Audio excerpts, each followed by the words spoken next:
दो अध्याय 1 में अध्याय 450 देवराज समारोह 2 अध्याय 1 में देवराज समारोह की पूर्व संध्या पर सूर्यास्त की किरणें देवराज के स्वर्ण महल की गुंबद पर पिघले हुए सोने की तरफ फैल गईं। स्वर्ग के संतुल्य महान ऋषि द्वारा चकनाचूर की गई छत की मरम्मत बहुत पहले ही हो चुकी थी। शाश्वत अरुण डूबती सूरज की सुनहरी चमक के साथ मिलकर पूरे व्यवसाय को घेरे हुए थे। पवित्र आभा से घिरा स्वर्ण महल। अरे वाह, हमारा छोटा मार्शल ब्रदर सचमुच भगवान राजा बनने जा रहा है। अब से मैं भगवान राजा की बड़ी बहन बनूंगी। कितना गौरवशाली है। स्वर्ण महल के पिछले भाग में देवराज के विश्राम कक्ष में कछुआ आत्मा पवित्र माता एक लंबे हरे गाउन में सजी हुई एक मित्र की तरह जियांग येचेन की गर्दन के चारों ओर अपना हाथ लपेटे हुए निर्दयता से हंस रही थी। अहम लहराते सफेद बालों और अमर ऋषि जैसी आभा के साथ दाव वाली दो बार खांसा। छोटी बहन कछुआ आत्मा, अपनी छवि का ध्यान रखो। छोटा मार्शल भाई इसका देवराज है। तुम निजी तौर पर जो चाहो कर सकती हो, लेकिन अन्य अवसरों पर इतनी असभ्य नहीं हो सकती। कछुआ आत्मा पवित्र माता ने बिना कुछ कहे अपनी आंखें घुमाईं और धीरे से अपने कनिष्ठ मार्शल भाई को छोड़ दिया। जियांग येचेन ने हल्की सी मुस्कान बिखेरी। कोई बात नहीं बड़े भाई, मेरी स्थिति चाहे जो भी हो, मैं हमेशा आपका जूनियर मार्शल ब्रदर रहूंगा। ये सुनकर दाव वाली दो पवित्र माता उदान और स्वर्ण आत्मा पवित्र माता के चेहरे पर मुस्कान आ गई। अच्छा, पवित्र माता उदान ने गरिमापूर्ण ढंग से कहा। उनकी मुस्कान में उनके दांत नहीं दिख रहे थे। यह आपके वरिष्ठ भाइयों और बहनों द्वारा आपके लिए तैयार किया गया बधाई उपहार है। हालांकि यह विशेष रूप से कीमती नहीं है, लेकिन इसमें हमारी हार्दिक शुभकामनाएं निहित हैं। उसने अपने बगल में खड़ी सुलिनी को खूबसूरती से लपेटे हुए चार उपहार बॉक्स सौंपे। बधाई हो जूनियर मार्शल ब्रदर, दिव्यलोक के शासक देवराजा बनने पर। दाव वाली दो जैसे चेहरे वाली सबसे बड़ी वरिष्ठ बहन ने भी हल्के से सिर हिलाया। कछुआ आत्मा पवित्र माता जियांग येचेन और सुलिनी के बीच में आ गई और अपना फोन अपने सबसे बड़े भाई को देते हुए बोली, सबसे बड़े भाई जल्दी करो और मुझे इसका के भाभी देवराज और रानी के साथ एक तस्वीर लेने में मदद करो। दाव वाली दो असहाय भाव से सिर हिलाया। जियांग येचेन ने मुस्कुराते हुए सहयोग किया। पिछले 3 दिनों से देवराज के स्वर्ण महल का पिछला भाग सचमुच आगंतुकों से गुलजार था। भाग्य की देवी, नौ युद्ध विभाग, यौवन की देवी और इसका के अन्य देवताओं ने भी दर्शन दिए। इसके अलावा पैगोडा धारण करने वाले स्वर्गीय राजा, 4 सम्राटों और स्वर्गीय दरबार के अन्य देवताओं की ओर से भी दर्शन और उपहार प्राप्त हुए। केवल उपहार ही कमरे को भरने के लिए काफी थे। हालांकि सभी देवताओं द्वारा ध्यान का केंद्र होने और सम्मानित होने की यह अनुभूति वास्तव में अद्भुत थी। इसमें कोई आश्चर्य नहीं कि प्राचीन चीन के भी सभी राजकुमार सम्राट बनना चाहते थे। पूर्ण सत्ता पर नियंत्रण उन्हें बहुत अच्छा लगता था। यह अफसोस की बात थी कि उन्हें अभी तक एस्गार्ड का प्रबंधन करने में मदद करने के लिए कोई उपयुक्त व्यक्ति नहीं मिला था। भाग्य की देवियां पूरे वर्ष पवित्र पर्वत पर एकांत में रहती थी। असगार के आंतरिक मामलों से उदासीन रहती थी और केवल तभी प्रकट होती थी जब असगार को अस्तित्व के संकट का सामना करना पड़ता था। ये तो बिल्कुल भी काम नहीं करेगा। नौ युद्ध विभाग तो बस कुछ क्रूर लोगों का समूह था जिससे यह संभव हो गया था। कल के ईश्वर राजा समारोह के बाद मैं धीरे-धीरे किसी को ढूंढूंगा। तस्वीर लेने के बाद दाव वाली दो पवित्र माता उदान ने विदा ली। हालांकि टर्टल स्पिरिट होली मदद ने शीर्ष स्तर के खिलाड़ी सुलिनी को खेल खेलने के लिए खींच लिया। येचेन दे क्या मैं थोड़ी देर के लिए टर्टल स्पिरिट के साथ गेम खेल सकता हूं? जियांग येचेन ने अपनी तीसरी मार्शल सिस्टर की ओर देखा। उसके होंठ फड़ रहे थे। उसे बधाई देने आने का उसका उद्देश्य बहुत स्पष्ट था। आगे बढ़ो।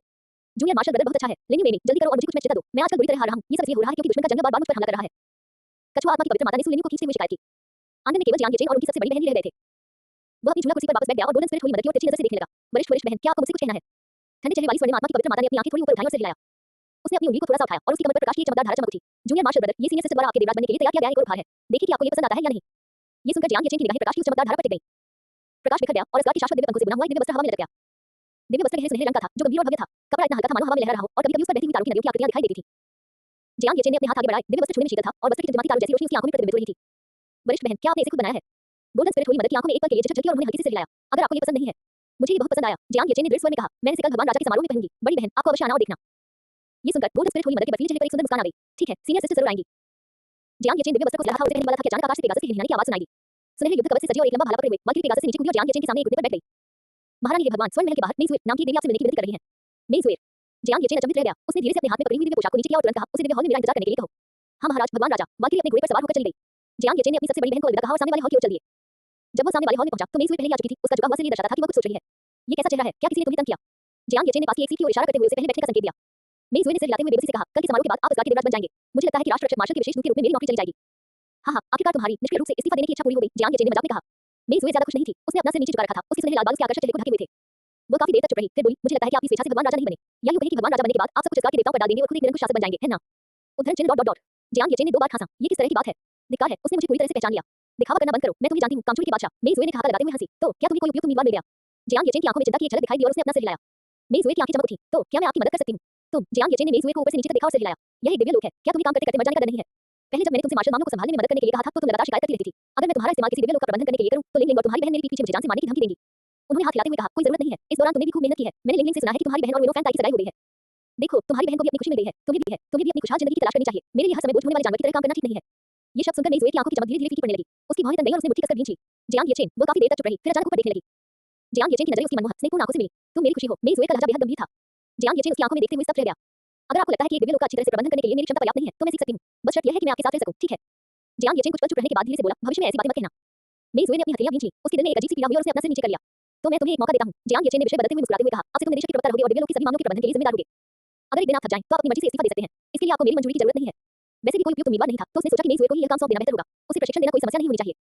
आखिरकार अगर वो असगारियन देवताओं को ऐसा करने देता तो वे ऊपरी तौर पर तो उसकी बात सुनते लेकिन उसकी पीठ पीछे लापरवाही बरते और उसके पास उनसे निपटने का कोई तरीका नहीं होता। काम में ढिलाई बरतना और किसी परीक्षक को काम सौंप देना बेहतर था। यह अधिक भरोसेमंद था। सचमुच, ये सुनकर मेई की आंखें चौड़ी हो गईं। उसकी निगाहें आश्चर्य से भरी हुई थी। जियांग येचेन ने सिर हिलाया। मेई ने मनमोहक मुस्कान बिखेरी और प्रेम भरी निगाहों से उनकी ओर देखा। जैसा आप आदेश दें महाराज, ईश्वर राजा। जियांग येचेन ने आंखें घुमाई। तुम्हारा जीवन भर का भाग्य एक बोझ ढोने वाले जानवर जैसा ही होगा। मुझसे और सीखो, जीवन का आनंद लेना ही जीने का सच्चा सार है। खैर, कल समारोह के बाद मैं वतनी और युद्ध के देवता फिर से आपको असगारियन देवराजा के आवश्यक कर्तव्यों के बारे में समझाऊंगा। अब मैं अपनी बड़ी बहन को ढूंढने जा रहा हूं ताकि उनके साथ खेल सकूं। उसने हाथ हिलाया और सामने वाले हॉल से बाहर निकल गया। मेई ने अपनी टूटी हाथों पर टिका ली और जियांग येचेन को तब तक ध्यान से देखती रही जब तक वह धीरे-धीरे नजरों से ओझल नहीं हो गया। उसके होठों के कोने हल्के से ऊपर उठे और उसने खामोशी से मुस्कुरा दिया। आखिरकार मैं उसके साथ रहना जारी रख सकती हूं। तुम्हें ऐसा करने की क्या जरूरत है? जूनियर मार्शल ब्रदर के पास पहले से ही कोई है जिसे वो प्यार करता है। तुम उसे क्यों परेशान करते रहते हो? उसी क्षण एक ठंडी आवाज मेजुए के कानों तक पहुंची। उसने धीरे से अपना सिर घुमाकर देखा। उसने देखा कि स्वर्णिम आत्मा वाली पवित्र मां एक विचित्र से बाहर निकल रही है, उसकी ठंडी आंखें उसे घूर रही हैं। मेजुए तुरंत खड़ी हो गई। पर स्वर्ण आत्मा, मैं कुछ कहने की जरूरत नहीं है। आपसे छोटे भाई को परेशान करना बंद करो। उनकी बड़ी बहन होने के नाते मैं उन्हें दुखी नहीं देखना चाहती। गोल्डन स्पिरिट होली मदन ने ठंडे लहजे में बीच में ही टोकते हुए कहा।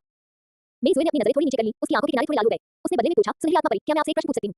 गोल्डन स्पिरिट होली मदन ने थोड़ा भौहें चढ़ाई। बोलो, अगर कोई आपके सबसे हताश और असहाय क्षण में प्रकाश की किरण की तरह आपके सामने प्रकट हो जाए तो आप क्या करेंगे? मेजुए की आंखों में आंसू भर आए।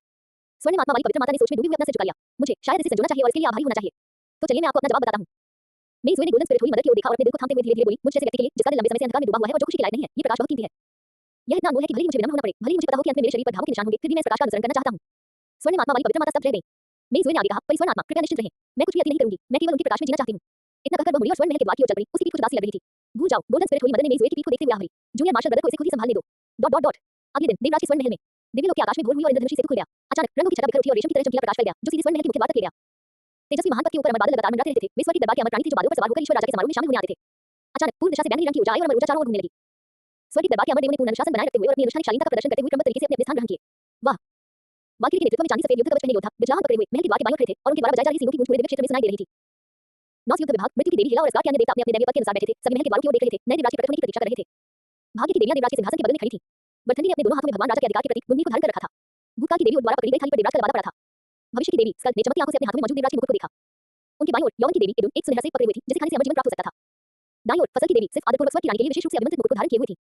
हॉल में मौजूद सभी दासियां सोने की जड़ाई वाली चांदी जैसे सफेद दिव्य वस्त्रों में सजी हुई थी। उनके लंबे बाल दिव्य सोने की किरणों से ऊंचे बंधे हुए थे और उनके कंठी पर बर्फी क्रिस्टल से बने पत्थरनुमा आभूषण सजे हुए थे। पवित्र अग्नि से भरे सुनहरे दीपक लिए वे आदरपूर्वक और कोमल कदमों से हॉल में आगे बढ़ रही थी। समारोह की भव्य रस्म के दौरान उन्होंने अपनी निगाहें नीचे रखी और पूरी रस्म के दौरान अपनी सांस रोके रखी।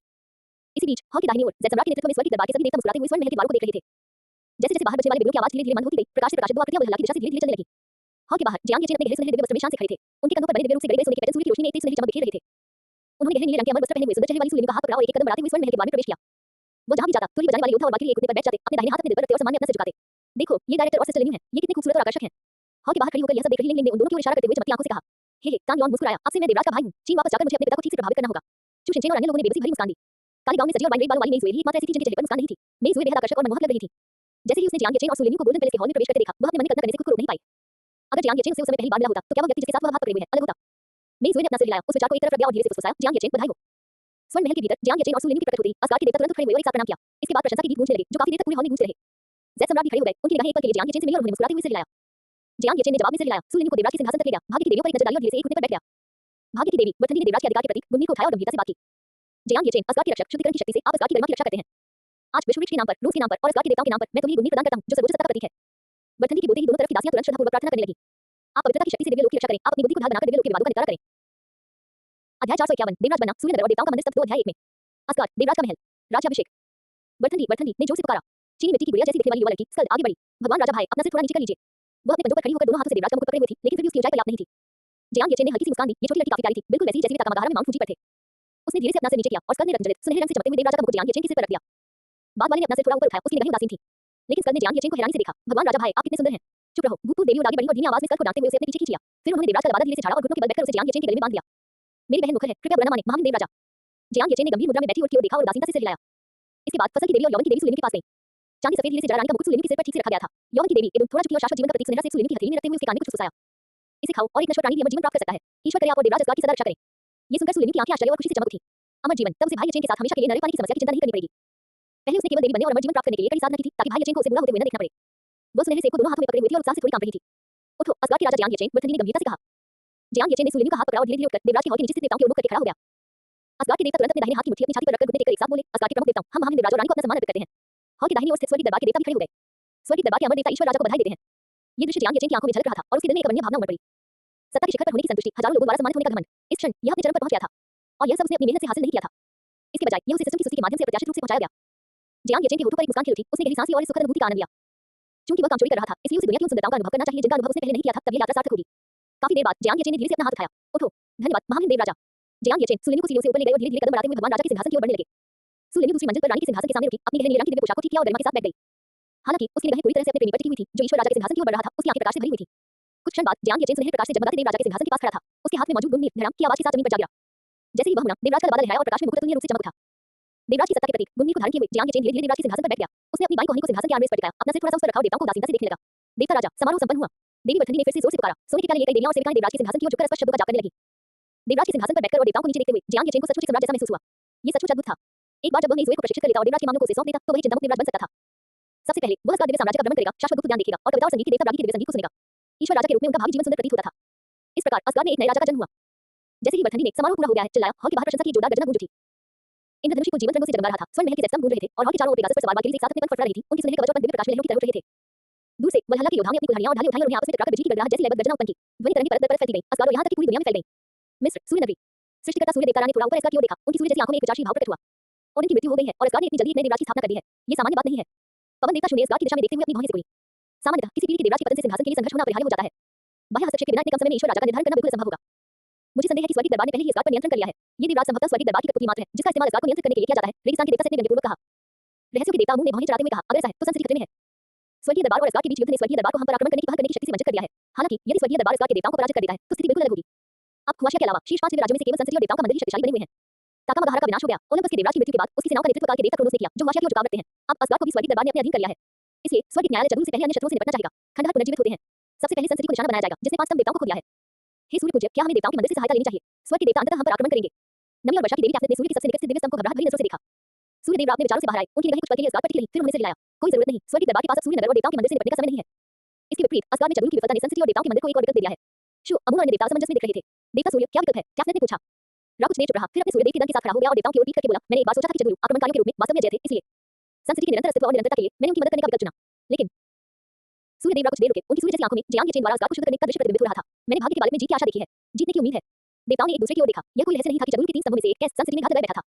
कैस ने एक बार संस्कृति के सभी देवताओं को जदूल की भयावहता दिखाई थी, विशेष रूप से जदूल को। डोमिनेटर अजाथोथ, यह उनकी समझ से परे था। अजाथोथ से पहले सृष्टिकर्ता ईश्वर भी सूर्य देवता रा को लगा जैसे वह एक चींटी हो।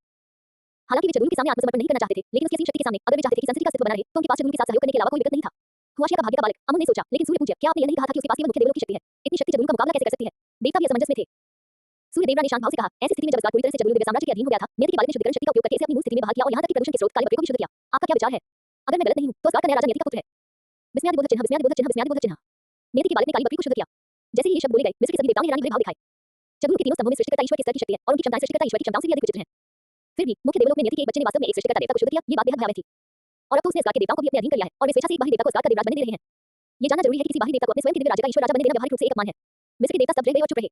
अमून, अभी के लिए मानव लोक का मार्ग बंद कर दो, देखते हैं क्या होता है। अगर खुआशिया हार जाता है तो कम से कम हम संस्कृति को बचा सकते हैं। सूर्य देवता रानी धीमी गति से बात की, उनकी आंखों में झिझक थी। भाग्य के बच्चे ने उसे जीतने की उम्मीद तो दी थी, लेकिन उसे जुआ खेलने से थोड़ा डर लग रहा था। एक बार गलत जुआ खेलने पर पूरा सूर्य नगर उसके साथ ही दफन हो जाएगा।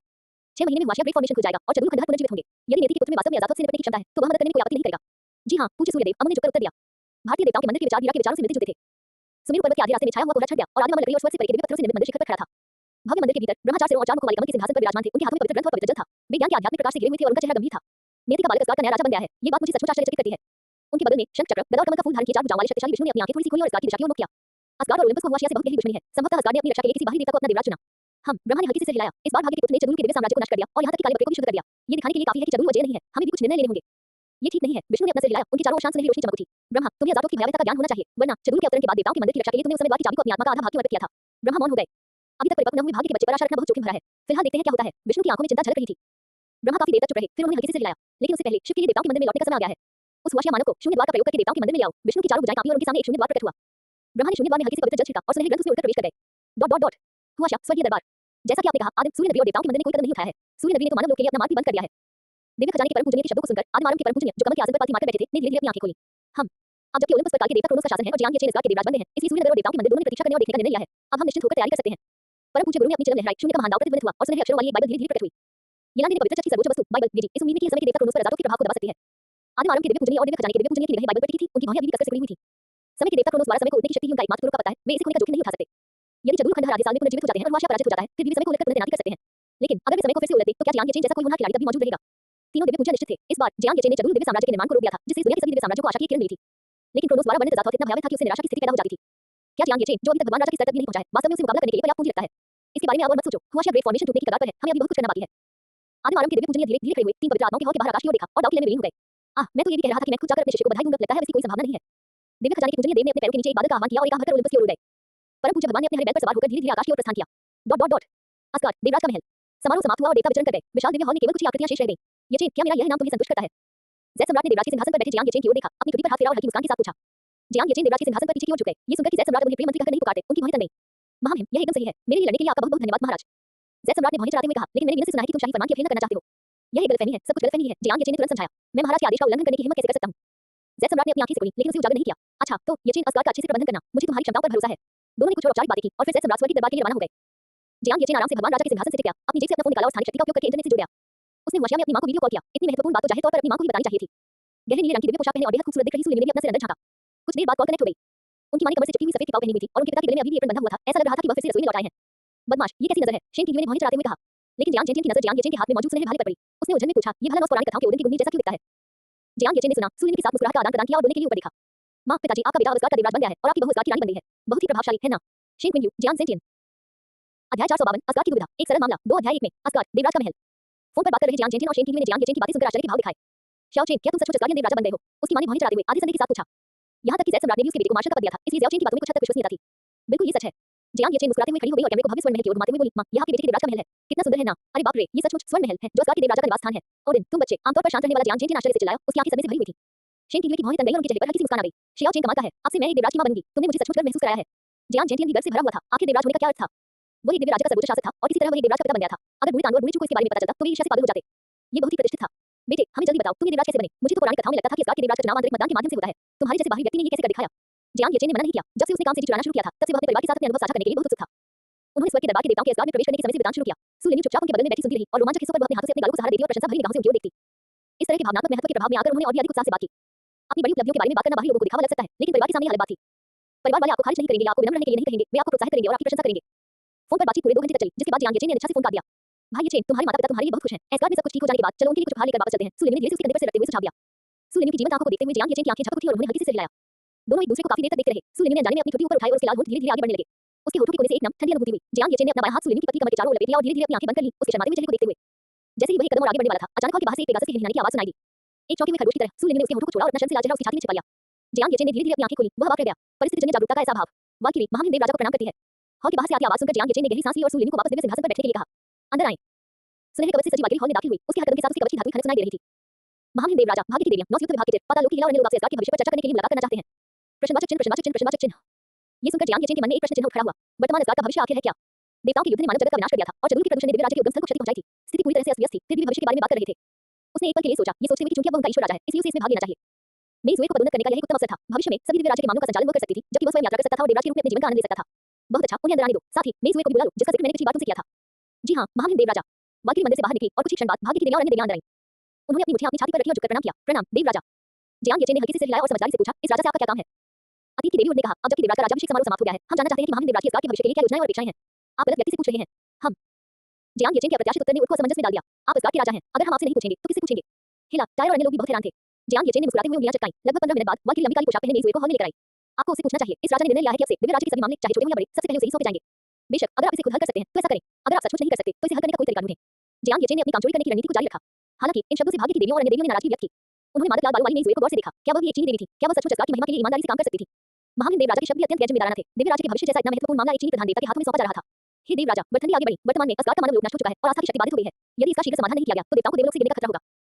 मृत्यु की देवी हीला ने आगे कहा, इतना ही नहीं, प्रदूषण के कारण दिव्य राज्य का उद्गम स्थल क्षतिग्रस्त हो गया है और संचित आस्था की शक्ति तेजी से समाप्त हो रही है। हम महामहिम देवराज से निवेदन करते हैं कि वे स्वयं अस्गार्ड के लोगों के लिए इस संकट का समाधान करें और अपनी सत्ता स्थापित करें। युद्ध के देवता टायर और उड ने भी भारी मन से सिर हिलाया और विनती करते हुए घुटने टेक दिए। जियांग येचेन ने भौहें चढ़ा लीं। तुम क्या कर रहे हो? मैं जीवन का अनुभव करने के लिए देवराज बना था, दिव्य राज्य को बचाने के लिए नहीं। गंभीरता से। जैसे ही वह वाक हुआ, सिस्टम की आवाज उसके दिमाग में गूंज उठी। दिन, कामचोरी का विकल्प सक्रिय हो गया। विकल्प 1, अस्गार्ड के देवराजा के रूप में आप देवताओं के अनुरोधों को स्वीकार करने, देवराजा की जिम्मेदारियों को निभाने का प्रयास करने और अस्गार्ड को फिर से बड़ा, मजबूत और गौरवशाली बनाने का चुनाव करते हैं। पुरस्कार, ग्लोरी ब्रो उपाधि। विकल्प 2, एस्गार्डियन देवराजा के रूप में आप कामचोरी करने और देवताओं के अनुरोधों को अनसुना करने का विकल्प चुनते हैं, उन्हें अनुभवी मेजुए पर थोप देते हैं और उनकी विनतियों को अनदेखा करते हैं। इनाम, कम स्तर का कामचोरी उपहार पैक। विकल्प 3, देवराज बनने का आपका मूल उद्देश्य दिव्य राज्य का निर्माण करना नहीं, बल्कि जीवन की सुंदरता का अनुभव और आनंद लेना था। इसलिए आप दिव्य राज्य के मामलों को मेजुए को सौंपने और देवताओं का विश्वास जीतने में उसकी मदद करने पर जोर देते हैं, ताकि आप बाद में आरामदेह जीवन का बेहतर आनंद ले सकें। पुरस्कार, उच्च स्तरीय आरामदेह उपहार पैक। जियांग येचेन दंग रह गया। उसने आखिरी विकल्प पर नजर डाली और उसकी आंखों में सहमति का भाव दिखाई दिया। चूंकि अब वह ईश्वर राजा था, इसलिए इस मामले में आंखें मूंद लेना बिल्कुल भी उचित नहीं था। भले ही वह इस बार उन्हें बलपूर्वक भगा दे, अगली बार ऐसा जरूर होगा और उसके बाद भी यह हो सकता है कि वे निजी तौर पर छोटे-छोटे समूह बनाकर उसे परेशान करने की योजना बनाएं। बेहतर होगा कि पहले उन्हें मेजुए को स्वीकार करने के लिए राजी कर लिया जाए ताकि वे उसके आदेशों का पालन करें। इस तरह मेजुए उनकी ओर से अस्गार्ड का प्रबंधन कर सकती थी। जियांग येचेन ने हल्के से सिर हिलाया और अस्गार्ड के सामने मौजूद दुविधाओं के बारे में सोचने लगा। पहला कारण नश्वर जगत का विनाश था। देवताओं के युद्ध में सभी नश्वर न्याय मारे गए थे, जिससे आस्था की शक्ति का कोई स्रोत नहीं बचा था। इस समस्या का समाधान आसान था। सुमेरियन पौराणिक कथाएं इसका एक उत्कृष्ट उदाहरण थी। वीर राजा के राजाओं के पवित्र प्याले का उपयोग करके नश्वर प्राणियों को पुनर्जीवित किया जा सकता था।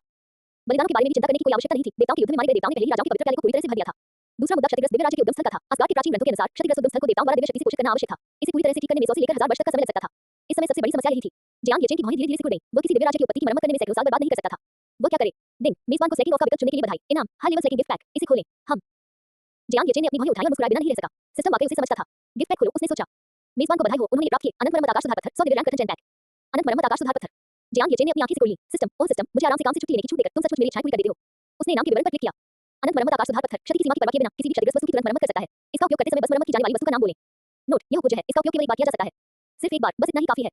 इसके बाद जियांग येचेन ने दिव्य पत्ती और देखा। फॉर्मेशन सिलेक्शन पैक, ये ज्यादातर कल्टीवेशन से संबंधित थे और बहुत दिलचस्प नहीं थे। फिर उसने धीरे से अपनी नजर भाग्य की देवियों और अन्य देवियों की ओर घुमाई। उठो, इस राजा ने स्वाभाविक रूप से दिव्य राज्य के मामलों को उसे सौंप दिया क्योंकि उसमें असगार की दुविधाओं को हल करने की क्षमता है। बरथंडी और अन्य लोग खड़े हो गए और मेज़वेल को गौर से देखने लगे। हालांकि बात वाली घबराई हुई लग रही थी, उसके हाथ अनजाने में उसकी काली पोशाक के किनारे को पकड़ रहे थे। जियांग येचेन, तुम क्या कह रहे हो? क्या मैं असगार की समस्याओं को हल कर सकता हूं? क्या तुम मजाक कर रहे हो? वह अभी भी असगारियन संस्कृति के बारे में सीख रही थी और दिव्य राज्य के मामलों के बारे में कुछ भी नहीं जानती थी। समस्याओं को हल करने की तो बात ही दूर थी। मेज़वेल ने उसे गुस्से भरी नजर से देखा और अपने दांत थोड़े से भींच लिए। उसके चेहरे के भाव मानो कह रहे थे, अगर तुम मुझे धोखा देना चाहते हो तो सीधे-सीधे कह दो। जियांग येचेन को जरा भी परवाह नहीं थी और उसने शेखी बघाड़ते हुए कहा, इस बात से धोखा मत खाना कि वह भी अभी बच्चों हुई मुख्य देवी है। उसकी नजर में मानव जगत का विनाश और दिव्य राज्य की उत्पत्ति को वह नुकसान महज मामूली बातें हैं। प्रश्नवाचक चिन्ह प्रश्नवाचक चिन्ह प्रश्नवाचक चिन्ह। मेज़वेल की आंखें चौड़ी हो गईं। बरथंडी और अन्य लोग भयभीत हो गए। मानव जगत के विनाश का समाधान शायद दिव्य कलाकृतियों या पवित्र अवशेषों का उपयोग करके मनुष्यों को पुनर्जीवित करने से हो सकता है। लेकिन एक क्षतिग्रस्त दिव्य राज्य की उत्पत्ति, जिसके पोषण और कई वर्षों में धीरे-धीरे मरम्मत के लिए सभी देवताओं की संयुक्त शक्ति की आवश्यकता थी। महावीर देवराज के अनुसार क्या ऐसी विकट परिस्थिति उनके सामने उपस्थित महिला के लिए कोई मायने नहीं रखती थी। काले रंग की पोशाक पहने और मकड़ी के पैरों जैसी दिखने वाली टोपी लगाए मृत्यु की देवी हिला धीरे-धीरे मेज़वेल की ओर बढ़ी। मैं तुम्हें जानता हूं, तुम पिछले कुछ दिनों से असगार में प्राचीन ग्रंथों का अध्ययन कर रहे हो। मैंने वहां तैनात स्वर्गीय सैनिकों से भी पूछा है और उन्होंने बताया कि तुम मार्शल के विशेष दूत हो। हिला ने मेज़वेल को हयावे निगाहों से घूरा, मानो कोई ठंडी हवा चल रही हो जिससे मेज़वेल जानने की कांप उठी। उसने मेज़वेल के मुंह पर खूबसूरत चेहरे को छुआ। खूबसूरत चेहरे के अलावा असगार की समस्या को सुलझाने की आप में और क्या क्षमता है? मुझे जानने की बहुत उत्सुकता है। मेज़वेल हिचकिचाई, वो परेशान लग रही थी। उसकी शर्मिंदगी देखकर हिला की आंखों में तिरस्कार झलक रहा था और वह देवराज के सिंहासन की ओर मुड़ गई। हे देवराजा, मुझे संदेह है कि आप इस स्त्री की सुंदरता से अंधे हो गए हैं। वह आपको धोखा दे रही है। बरथंडी ने मेज़वेल के चेहरे पर झिझक भी देखी। महावीर देवराज, आप हमें इस तरह मूर्ख क्यों बना रहे हैं? क्योंकि आप असगार के राजा हैं, इसलिए आपको ही इस दिव्य राज्य की जिम्मेदारी उठानी चाहिए। उसकी नाराज निगाहें मेज़वेल पर पड़ी। दिव्य राज्य के मामलों को संभालने के लिए एक ऐसे छोटे देवता को चुनना जिसे कुछ भी नहीं पता, यह महावीर देवराज की घोर गैर जिम्मेदारी है। उनकी अपमानजनक बातों को सुनकर मेज़वेल चुपचाप अपना सिर नीचे झुकाए बैठी रही, बोलने की हिम्मत नहीं कर रही थी।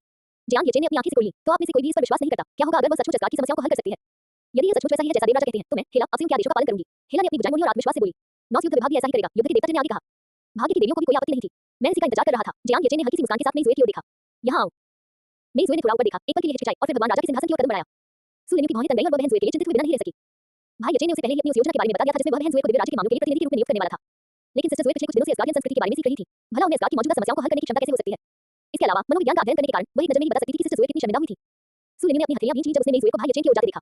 इसे अब और मत छुपाओ, ये राजा जानता है कि तुम्हें क्षमता है। जल्दी से सबको दिखाओ। सबसे पहले दिव्य राज्य के मूल की मरम्मत करो। जियांग येचेन ने शांत भाव से बात की और चुपचाप सिस्टम स्पेस से अनंत मरम्मत आकाश सुधार पत्थर निकाला और उस पर एक छोटा सा नोट चिपका दिया। इस पूरी प्रक्रिया के दौरान मेज़वेल पूरी तरह से स्तब्ध रह गई। मुझे किसी भी तरह की क्षमता नहीं है, दिव्य राज्य के मूल को ठीक करने की तो बात ही छोड़ो। मेज़वेल ने गहरी सांस ली और अपनी आंखों से इशारे करते हुए दिव्य विचार के माध्यम से अपनी आवाज प्रसारित की। जियांग येचेन, क्या तुम मुझे मरवाना चाहते हो? भला मुझमें दिव्य राज्य के मूल को ठीक करने की क्षमता कैसे हो सकती है? जियांग येचेन ने थोड़ा ऊपर देखा और मेज़वेल के चेहरे के भावों को देखकर मुस्कुराए बिना नहीं रह सकी, जो ऐसा लग रहा था मानो वो चिंता से रोने वाली हो।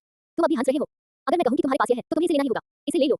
स्थानिक शक्ति का उपयोग करते हुए जियांग येचेन ने अनंत मरम्मत आकाश सुधार पत्थर को मेज़वेल के हाथ में रख दिया। वह स्तब्ध रह गई। उसने धीरे से अपना हाथ उठाया और जैसे ही उसने पत्थर पर लिखे नोट को 5 रंगों की रोशनी से चमकते हुए देखा, उसकी आंखें थोड़ी सी खुल गईं। उसने अपने सामने खड़े आदमी को हैरानी से देखा। तुम वहां क्यों खड़े हो? क्या तुमने राजा को तुम्हें दिव्य राज्य की उत्पत्ति की मरम्मत करने के लिए कहते हुए नहीं सुना? जियांग येचेन की आवाज थोड़ी सख्त थी। मेज़वेल होश में आए और एक मनमोहक फुफकार के साथ बोली, जैसा आप आदेश दें महावीर देवराजा। बरथंडी, हिला और अन्य सभी उसके चेहरे के भाव में अचानक आए बदलाव को देखकर अचंभित रह गए। सबकी निगाहों के सामने मेज़वेल ने धीरे से अपना हाथ उठाया और उंगलियां फैला दी। एक चकाचौंध कर देने वाली 5 रंगों की रोशनी से पूरा हॉल भर गया। मरम्मत करो, असगार के दिव्य राज्य का मूल। जैसे ही उसने बात की, उसकी हथेली में रखा पत्थर जिससे 5 रंगों की रोशनी निकल रही थी, हवा में कुछ देर रुका और फिर 5 रंगों की रोशनी की एक लकीर की तरह स्वर्ण महल की छत में जा गिरा। बूम!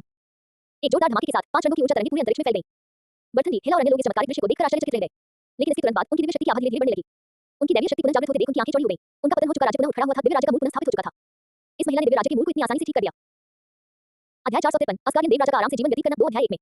असगार ईश्वर राजा के हॉल की गुंबद के ऊपर पवित्र अनेक पैटर्न कोये हुए शुद्ध सोने की रोशनी की एक धारा सर्वोच्च सिंहासन के शीर्ष से सीधे आकाश की ओर निकली, फिर एक तरफ सुनहरे झरने की तरफ फैल गई, जिसने असगार की भूमि की हर इंच को परतों में ढक दिया।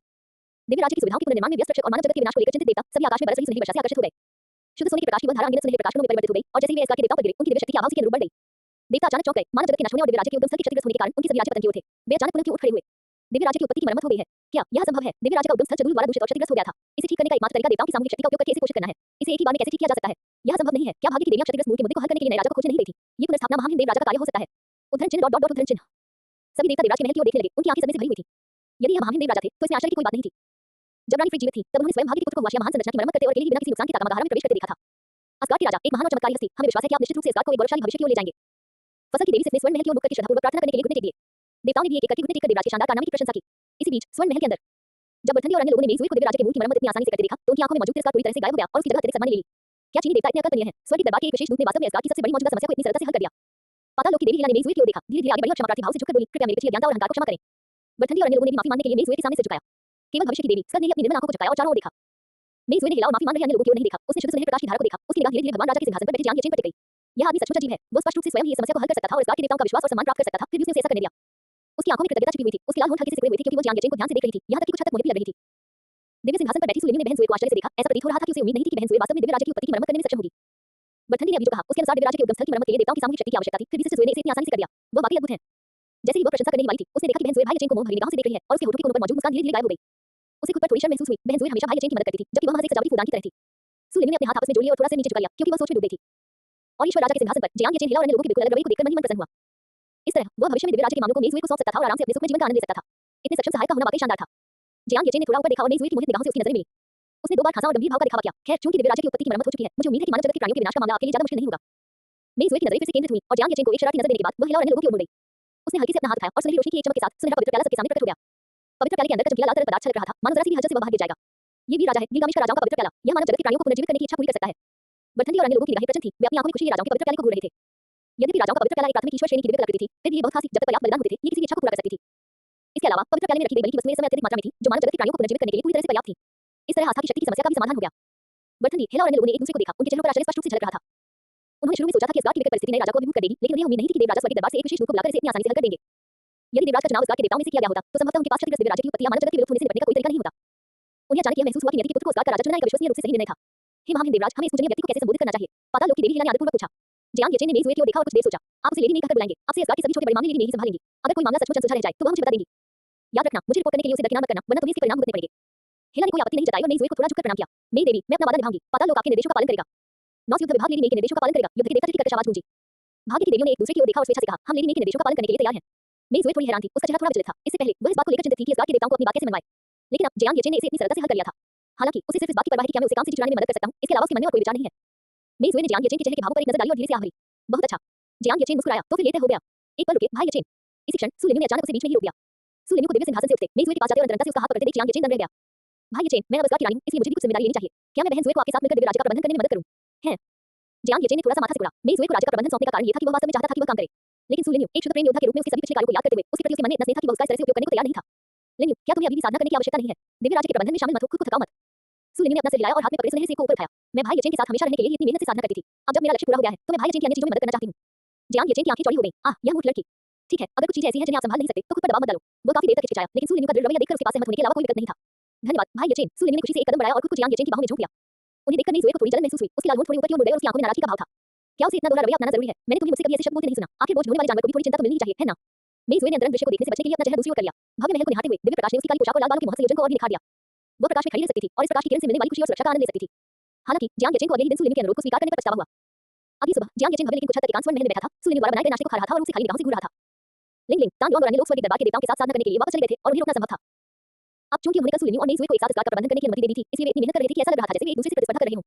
जब भी वो सुलिन्यू से पूछता कि क्या उसके पास समय है, तो जवाब लगभग हमेशा नहीं ही होता था। आखिरकार असगार्ड में कई ऐसी चीजें थी जिनसे निपटना था, जो अभी एक देव युद्ध से गुजरा था।